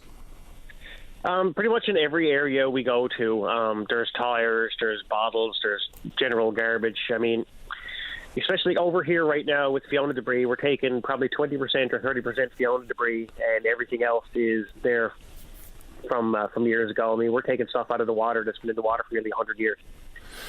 Which is amazing. I know we know a lot more about the sea and its contribution to why we're here and the economic upside and the merciless North Atlantic, but we just don't treat it very well for how much we rely on it. Trevor, anything else before we say goodbye this morning? No, just if anybody can donate to that GoFundMe, that'd be greatly appreciated. We would like to save this wreck if at all possible. So I appreciate you having me on this morning. And I appreciate your time. Good luck. Thank you. You're welcome. Bye-bye. Trevor Croft with the Clean Harbour Initiative. Let's take a break. When we come back, we'll talk about cell phones. Don't go away. Saturday morning, join us for the Irish Newfoundland Show. Send your request to irishnl@vocm.com or submit them online at vocm.com. Welcome back to the programme. Let's go to line number 4. Say good morning to Dr. Sam McKyle. He's the former president of the Canadian Psychological Association. He was also the recipient of the 2021 CPA Award for Distinguished Contributions to Psychology as a Profession. And Dr. McKyle joins us on line 4. Good morning, Doctor. You're on the air. Thank you. Good morning. Is it McKyle or McKyle? McKyle. McKyle, welcome to the show, sir. We appreciate your time. Thank you very much. You were also a representative in front of the Senate proceedings. There was a committee struck of some 15 MPs and senators looking at the expansion of medical assistance in dying to include mental illness as your lone medical concern. Can you just give us some of the calls notes about some of the remarks you heard from yourself and from others who testified regarding this expansion? Well, there was quite a bit of varied opinion as to whether Canada is really ready to move forward with providing MAID for individuals whose sole underlying condition is a mental disorder. Certainly, with those varied opinions, there was a constituency of both health professionals as well as people with lived experience that really felt that it would be an injustice to deny people with mental disorders the right to MAID. Others, again, professionals as well as people with lived experience and representatives of various communities, felt that there was still a lot of work to do before we get to the point of readiness. And so ultimately, I think that's the decision that the Joint Committee came to, is that we really need to take a step back and continue the work in order to get to a point of readiness. What does readiness look like? Because with medical assistance and dying in place already for physical conditions, what additional readiness would be required to expand for mental illness? Well, there's a number of considerations. First of all, I think when it comes to mental disorders, obviously there are a number of distinguishing factors that really stand out when we compare it to issues where the concern is a physical health condition.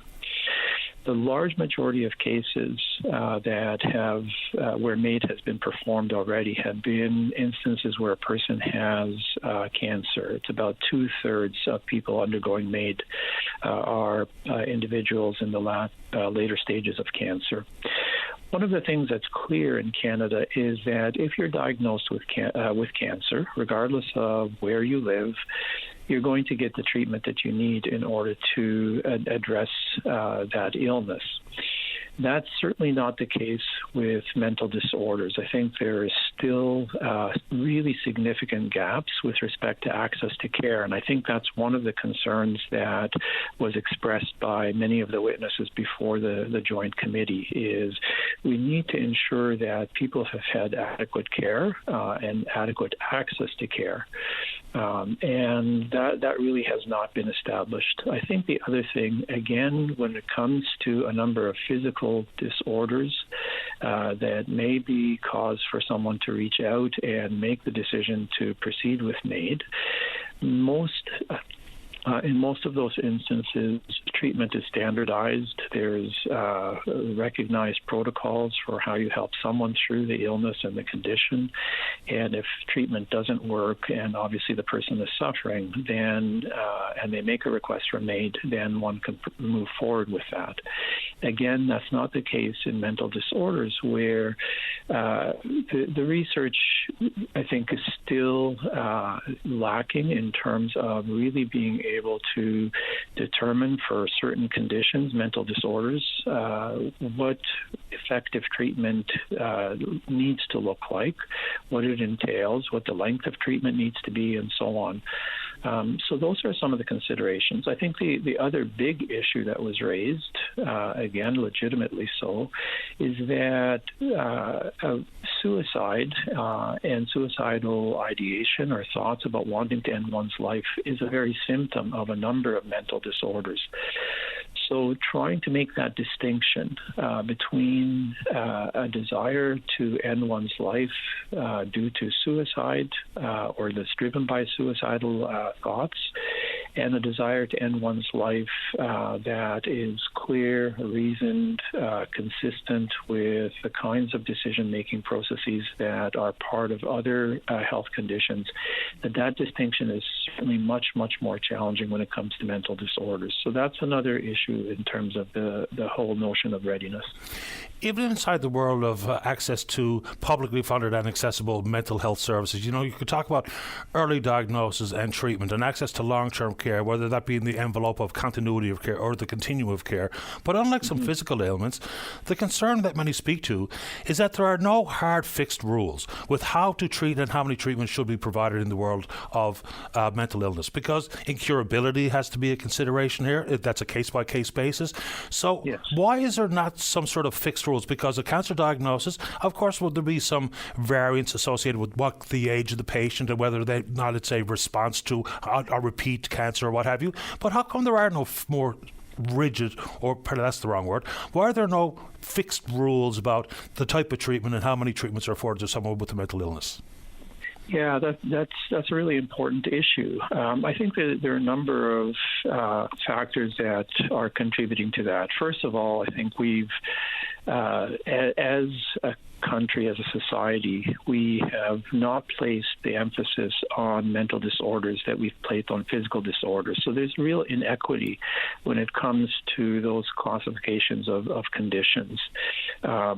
We haven't provided universal access to care for mental disorders within our healthcare system. And so there is vast inequity in terms of whether or not people can even access care, let alone as you're suggesting, establishing clear guidelines and directives as to what that care should look like, what it should entail. That same level of inequity has also been reflected in research funding, looking at what works effectively, how long treatment should be, and what long-term outcomes are likely to be, and so on and so forth. Some of that work has been done, but again, not to the same degree that has been the case with many physical disorders. We've not made the same kind of investment. It's only, in the last number of years that an emphasis and, concentration on mental disorders and the general public's awareness of that has come to the fore, and certainly the pandemic took the lid off of that. We still struggle with issues around stigma.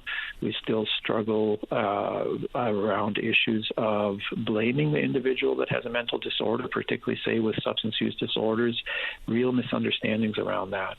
All of those things have been real significant barriers in terms of trying to establish protocols for treatment and defining what adequate treatment really needs to be.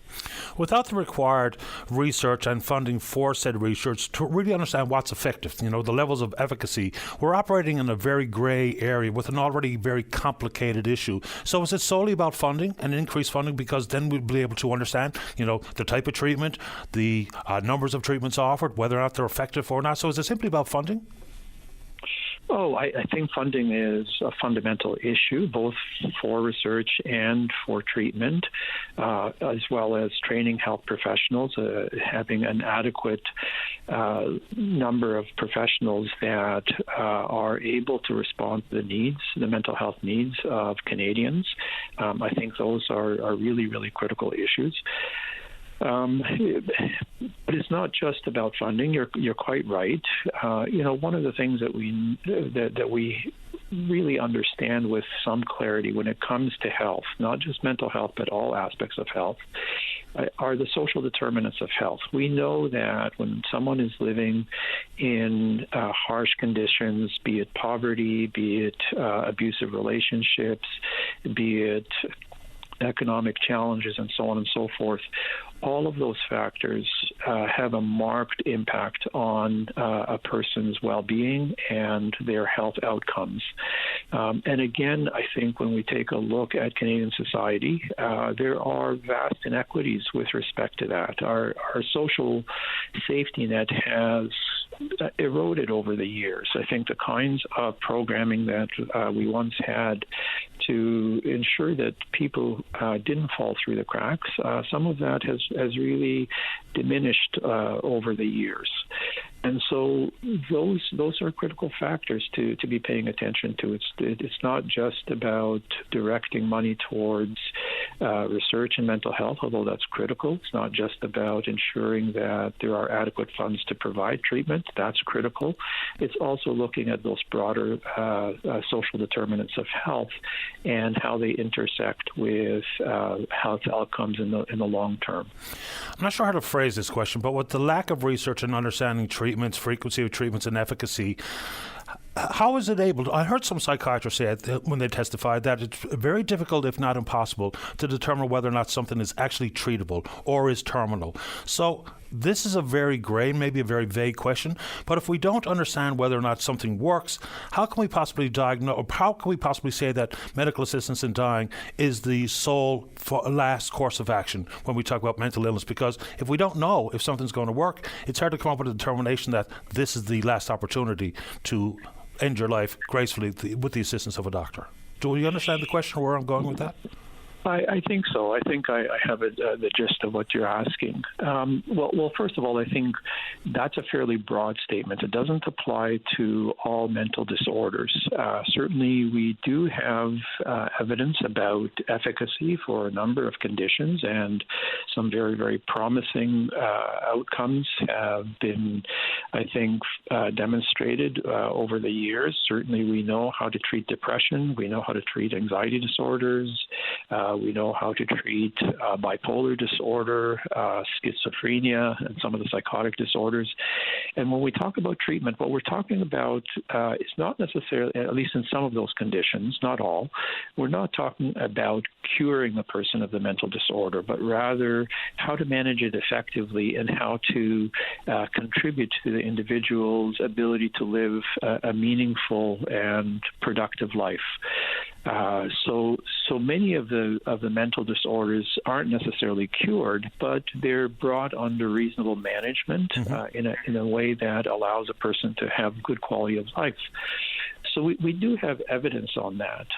There are other conditions, you're quite right, where we're not, the long-term prognosis and the ability to have impact on the person's symptoms may be limited, and we're not quite sure how to move that forward. There are certain things, even within, say, the mood disorders, like major depressive disorders, where we have what we call treatment refractory depression, or depression, a level of depression that doesn't seem to respond to treatment. That's much, much more challenging, although, again, there are some treatments that are on the horizon that seem to be showing some good promise, like transmagnetic stimulation, some of the hallucinogens, some of the research that's going on with psilocybin and ketamine. Those are in the early stages of research, but they do hold some promise, and hopefully with continued study, we can, look forward to some positive outcomes there. You know, through consultation with mental health care professionals such as yourself and people with lived experience, ultimately this is going to land in the hands of politicians.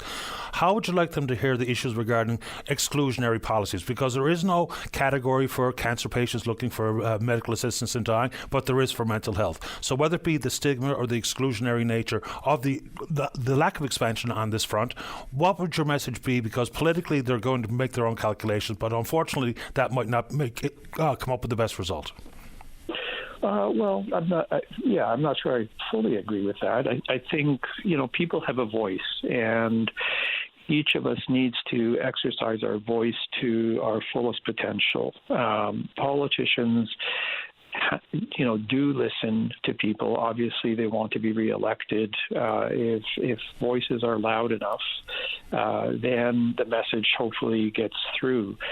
So I do think that each of us has a responsibility to put a case forward. What's critical is to make sure that it's an informed argument that's being put forward, that we're not coming at this from simply, a vested interest perspective or an emotional perspective. In this particular case, with the Joint Committee, I think the politicians did listen. I think they were compelled to recognize that a number of constituencies were really making the case, I think, with clarity that, look, we're not ready. The system is not ready. There are still a lot of gaps, and there are still inconsistencies across jurisdictions in terms of the level of readiness. Not all provinces and territories are at the same point, and that's really a key consideration. So it's not entirely in the hands of the politicians. Each of us has a responsibility. Well, I'm really pleased to hear that reaction to my question, because unfortunately many other sectors of society, it's the agenda-driven emotional outburst voices that are the loudest. And I'm glad to hear that's not the case for your experience on this front. Dr. McHale, I really appreciate your time this morning, sir. Thanks for doing this. Thank you so much, and thank you for your interest in this really important topic. Absolutely. Thank you, sir. Stay in touch. Thank you. Take care. You too. Bye-bye. Dr. Sam McHale is the former president of the Canadian Psychological Association. There's a lot to that. You want to pick up where the good doctor left off, or talk about whatever's on your mind right after this. Don't go away. Welcome back to the show. Let's go to line number 2. John, you're on the air. Good morning. Good morning.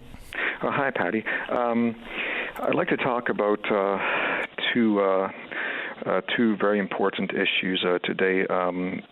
Number one, the strong likelihood that at least some cell towers are being hacked and their transmissions are being elevated beyond the safety range set up by the CRTC. And then the second issue I want to talk about is that some vehicles, at least some vehicles, are almost certainly being hacked and crashed. When I say vehicles, I mean aircraft and cars across North America. First, the cell towers. I recently spoke to the CRTC's Spectrum office. They are the people whose mandate it is to make sure that cell towers are operating safely, and one of those aspects is to make sure that they're transmitting below the 90 gigahertz frequency range. That's the safety range set up by the CRTC and the FCC in the States. So when I spoke to the Spectrum office, and I outlined my concerns why I thought that at least some cell towers were not operating safely, I said, well, the reasons are because myself and about 4% of the general population are extra sensitive to excessively elevated radio waves, which is what happens when cell towers are hacked. And part of the problem is that we get these physical symptoms, including severe headaches. About 4% of the population does. So these are the reasons why I believe that, and I've done a bunch of research on this in previous months, and so I know that cell towers can be hacked, and I know that elevated radio waves can cause these types of symptoms, including severe headaches. So I explained this to the person there at the Spectrum office, and based on that information, I asked him if they would check the cell towers, especially the one where I was living in this small Newfoundland town where I was living at the time, if they would at least check that local tower, the one closest to my house, to make sure that it was operating safely, and they refused to do it. This person told me that they would not do it, and then he said that I should call. Believe it or not, he said that I should call the telecom company that owns that cell tower and ask them to check it. And then I said to him, well, but it's your mandate to check them. And I said, how often do you check them? And he says, well, I can't give that information. He says, they check them. They have a schedule to check them, but he can't tell me what that schedule is, and he wouldn't check it any more than that. And he would not contact that telecom company that owns the cell tower. He wanted me to phone them, and so I thought that was ridiculous because for one thing, I told him that I already called them on a similar issue when my cell phone was hacked months before. I called one of the telecoms, and they denied that they could even get hacked, which was an outright lie because any network can get hacked, including phone networks, and so they wouldn't even take that. They wouldn't even admit that they could get hacked in that regard. So of course they wouldn't admit to me that they could get hacked for something major like a cell tower. So the fact that he didn't want to call them, and told me to call them, I thought was like a sign of a cover-up. Now, by the way, I recorded that conversation with him, and I also want to mention I have a nonprofit YouTube channel that deals with this issue. I'm going to give out the name now. It's if you go to YouTube and enter into the YouTube search engine, if you enter I suspect my IT pro bro, so I'll say it again, I suspect my IT pro bro. IT is capital letters, capital I, capital T. That stands for information technology. If you go there, you'll see I have a number of videos on suspicious crashes for vehicles and on reasons why I believe, and so do some other people, that cell towers are being hacked, at least occasionally, and that the radio waves are causing health problems to at least some people. So you'll find that information there, but also if you go there, you can message me if you want, and I will send you an audio recording of my conversation with the CRTC's Spectrum office. This was from several months ago. I called them. I have a recording. Now, the reason I couldn't put that on YouTube is because it's audio, and YouTube only accepts video files. They do not accept audio files. But again, if you go to my YouTube channel, you'll find information there on how to contact me. You can message me there, or you can email me there, or you can email me on another email address. It's all listed there in the descriptions under the videos. Okay. And then I will send you that conversation with the Spectrum office. Now, I do have to get going here, but I read an article in Kaspersky Daily not so long ago talk about how easy it is to hack a cellular network. I don't know about whether or not that makes it easy to adjust the radio wave intensity or what have you. Yes, it does, Patty. Because what happens, Patty, is John. Once they hack the towers, Patty, they can actually access all components of the tower, including the radio antenna. Okay. All right. So insofar as the car crashes, in 2017, there was a big WikiLeaks info dump based on some information they got from the CIA, however they got it, I can't remember, about virtually undetectable assassinations by hacking into cars. I can't remember the details of all that story, but that does just jump back into my mind when you mention that particular issue. I am going to get to the break. I'll give you another 30 seconds. Okay, great. Thank you, Patty. Okay, so regarding those crashes, I think the worst one that's been caused by a hack happened in Manitoba, which, by the way, is the province I was born in, and it happened at the intersection of Highway number 1, that's Trans-Canada Highway, and Highway number 5. By the way, I was born in the 5th month, May. I believe the person who did it knows me. I believe the person knows me, and that was the bus crash, the major bus crash in June 2023, where 17 people were killed. I believe that bus was a hack and crash. I have no idea, and it's almost a little bit reckless for me to be putting this out over the air. Someone believes that the bus crash was a result of a hack. So if you look at the evidence, at the evidence, John, I'm going to leave it at that for this morning, but I appreciate your time. You take good care. Okay, but one more question, Patty. Can I just ask one more question? If you can do it in 5 seconds. Okay. Why haven't the RCMP still interviewed the driver of that bus? He is alive, yet they haven't interviewed him. I don't know that to be true either, but anyway, we're going to take a break here now. I have documents on my website. If people are interested in checking out your YouTube site, they can do that. There are documents on the YouTube videos to show that the RCMP have not interviewed that bus driver. If people are so inclined, 7 months later, they still haven't interviewed him. John, if people are so inclined, they can check out your YouTube page. And let's get to the news. We appreciate your call. Let's when we come back, Charlie wants to talk about the Ward 4 by-election here in town, and it is indeed Eating Disorder Awareness Week. Lynn's in the queue to talk about that. Don't go away. Every Saturday is perfect for a night at the cabin. The Cabin Party with Brian O'Connell. Saturday night starting at 7 p.m. on VOCM. Hi, welcome back. Let's go to line number 1. Charlie, you're on the air. Good morning, Paddy. Morning to you. That was quite a scary call from John there. I don't know how much to believe of that, but if they can hack into cars and cause accidents, that's pretty... Did you want to make a quick comment on that aspect? Well, the cell phone towers, even the telcos, have acknowledged the fact that they can be hacked and they don't do enough about it. The CRTC, I think, agrees. The issue regarding hacked cars, I'm not sure what to say about that. You know, there was a big issue regarding vehicle systems, QNX, regarding the CIA's so-called embedded devices branch. There's a big story out there. It was in the Washington Post a number of years ago. So whether or not that's a real thing, whether or not it does happen or is happening, I have no earthly idea, Charlie. Okay. I want to speak about the election in St. John's in Ward 4, I believe it is. Tom Davis is running, and I want to give him a plug there. He mentioned salaries of engineer staff and so on being more than the premier. I did some checking across Canada, and according to this, the range would be, from 92,000 entry level up to 122. And there was another figure there, 86,464, the average across Canada of engineers. That's in municipal jobs, right? So I guess what I'm saying is not only are they higher than the premier of the province, but they seem to be higher than the average across Canada. And I looked at various, looked at the engineering manager, project engineer, and so on.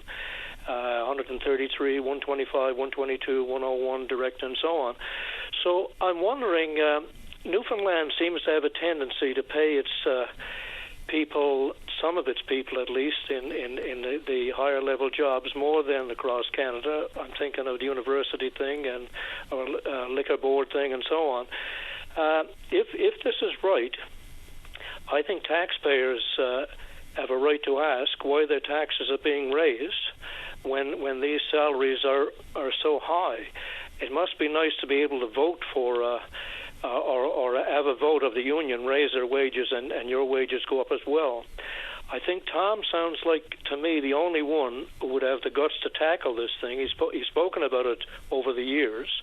And I would say to Ward 4 people, if you want to have somebody in there that's a voice for you to keep your taxes even or maybe lower, Tom is the guy to do it, because the other people all seem to go along with that, as we have in small groups, groupthink anyway. I don't know if you want to comment on that, Patty, but... Well, I was just listening.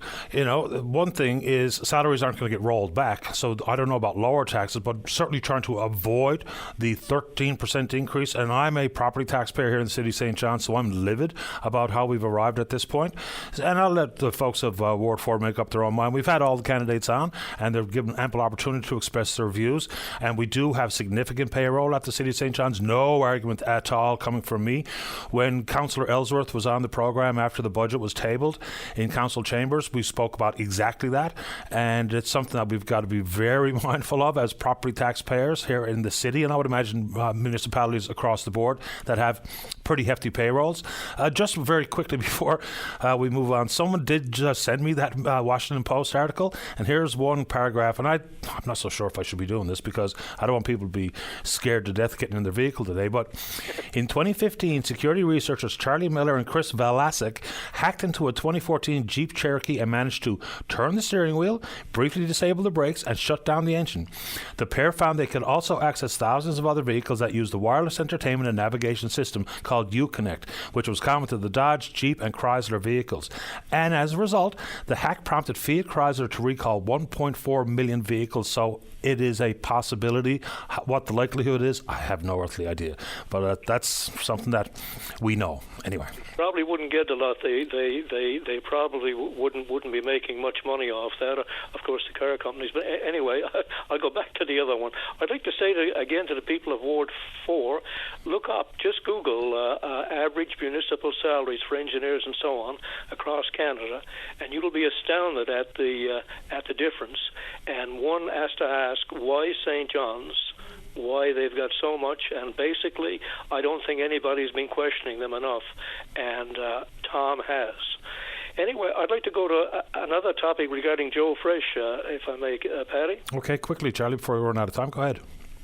Oh, I haven't got much time. Okay, there was a Fifth Estate thing on the Bangladesh. Do you remember about 10, 12 years ago the building collapsed and several hundred people died? I do remember the story, yep. Yeah. They had on the Fifth Estate, they went back to check on things over there now if there were any improvements. There were some improvements in the buildings, but not a lot. But get this one, the salary of an average Bangladesh garment worker is about $100 per month, and a living wage over there is $500 and something a month. And one of the reasons in Bangladesh it's lower than in Vietnam and some of the other places. So you've got Galen Weston, I believe that's associated with the Joe Fresh brand, living in a lap of luxury.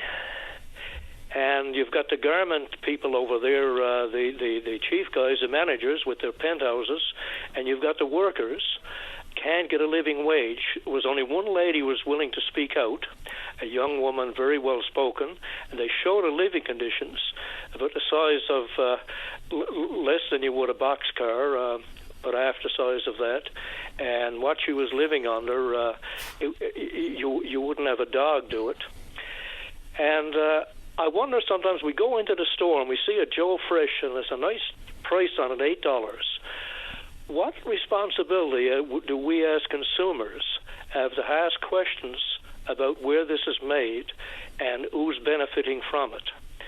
I just feel sometimes that we go for the price, and I include myself in that, and we're not looking into some of these. I won't call it an injustice. It's beyond that, right? Galen Weston, he should be ashamed of himself. One of the workers said, if he paid the garment industry more in Bangladesh, we would get an increase in salary. And by the way, when they go out and protest over there, they get arrested, they get beaten, and that's why they had trouble. This lady was the only one that had courage to speak out about it. So I thought I'd mention that. Joe Fresh, I don't think I'll buy another T-shirt for $8, having listened to it. But anyway, major retailers around the world do the exact same thing. It's completely and utterly disgraceful. It truly is.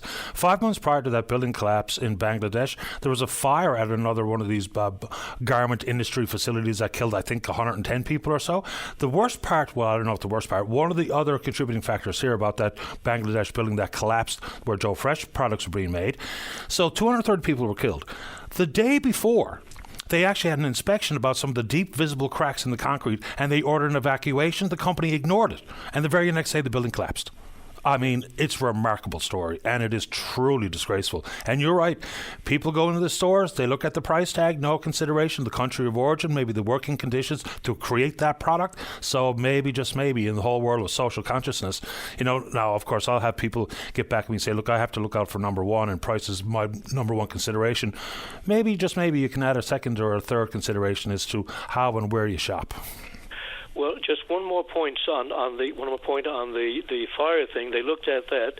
They've got places they can go to get out of the building and end up inside the building. The thing is locked up. There was 100 and some odd fire violations over there as we speak, and they wanted Weston to come on to be interviewed, and he wouldn't come on. Perhaps he's too ashamed. I hope he looks in the mirror at times, and some of the other people as well. Anyway, leave it at that, I guess. I appreciate your time, Charlie. Okay, Paddy, thank you. You're welcome. Bye-bye. All right, final break of the morning. Don't go away. Welcome back to the show. Let's go to line number 3. Lynn, you're on the air. Hello. Hi. Hi, my name is Lynn. I'm phoning up. I'd like to bring some awareness to the lack of services and the barriers to services for those with long-standing eating disorders. Okay. This is Eating Disorder Awareness Week. And I guess I'd just like to, make it very clear that eating disorders are not a lifestyle choice. They are serious and complex mental illnesses with life-threatening physical and psychological complications. They're a result of biological genetic vulnerability As time goes on, they say that genetic vulnerability, 20 years ago, they would say that it was lower. Nowadays, when you read, they say it's 40% up to as high as 80% of a genetic vulnerability. It has the second highest, eating disorders have the second highest mortality, so death rate in mental illnesses, second only to opioid use disorder. Up to 20% of those with eating disorders die. Up to 30% of those with eating disorders go on to develop a long-standing eating disorder. Up to 50% of those with an eating disorder relapse within the first year of residential treatment. Our daughter, we have an adult daughter. Her friend has called your open line in the past. Our daughter's name is Erica. And there's a severe lack of individualized care here in Newfoundland. She had been to the HOPE program. She had been on the eating disorder inpatient program. The care was not individualized. They abandoned her care back in April, and she has become so much sicker since then. She's had 5 medical admissions since then. She has required nasogastric tube feedings, which is a tube which goes down into your nose to deliver basically a special formula into your stomach. I just need to get the awareness out there about the lack of services, in particular for those who have long-standing eating disorders. It's myself, my husband, her father, and our daughter have been advocating this time for over 2 years for adequate, proper quality services. The issue is massive. I mean, we talk repeatedly and frequently with the Eating Disorder Foundation, and we did specifically on this case as well, the one you're speaking about. And one of the interesting comments you made off the top is that an eating disorder is not a lifestyle choice. It's remarkable how many people think that. It really, truly is. Absolutely. And that stigma is alive and well, unfortunately, not only in lay people, but in healthcare professionals and in some doctors. And we all have to remember that there's always hope for full recovery, even after years of having an eating disorder.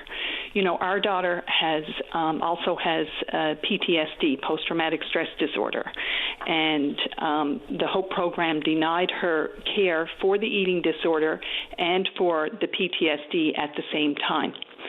Yet, recently we had a consult with a psychiatrist from the mainland who specializes in eating disorders, and he said absolutely, she definitely, both the anorexia nervosa and the PTSD need to be treated together.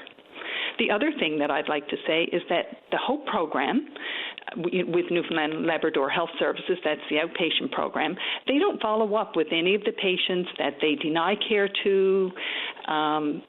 They've been on the go now for approximately 16 years. They don't follow up with any of these patients. The eating disorder inpatient program, they have not completed any research on their program since that started approximately 5 years ago.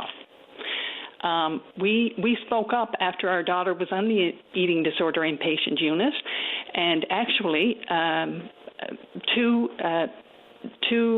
people who were in leadership positions, they were moved to other jobs within Eastern Health. They were moved out of the jobs with the eating disorder program after us and I stress this very clearly, us and other patients and other families brought forth the complaints and concerns from the traumatic things that were going on that eating disorder inpatient unit. You know, follow-up here, I wonder if it's very similar to some of the other gaps across the entirety of healthcare, is follow-up also requires resource. It's not about lack of compassion necessarily. It's about whether or not the workload and the volume of patients that they're seeing, whether or not they even have enough people to have a consistent and required follow-up procedure in place. I don't know what the answer is to that question, but it'd be nice to know. Yeah, It's a cookie cutter approach is what goes on. If you had diabetes, if you had cancer, and you had a long-term illness, and the symptoms were worse, they wouldn't kick you out of treatment. And then when you go in for medical care, then there's a lack of knowledge, a lack of communication, a lack of consistency. It's uncoordinated. There were 2 psychiatrists involved most recently. One psychiatrist was very helpful, took lots of time to talk to our daughter. Another psychiatrist who then was involved, that psychiatrist did not even speak to our daughter personally. She said she read the chart. So we spoke up and said, well, you need to speak to the patient individually to get, to understand the patient. Sorry, I'm nervous. I'm a first-time caller. That's okay. You're doing great, Lynn, and I appreciate you making time. We're at 11:59 now, so I'll give you the final thoughts before we say goodbye this morning.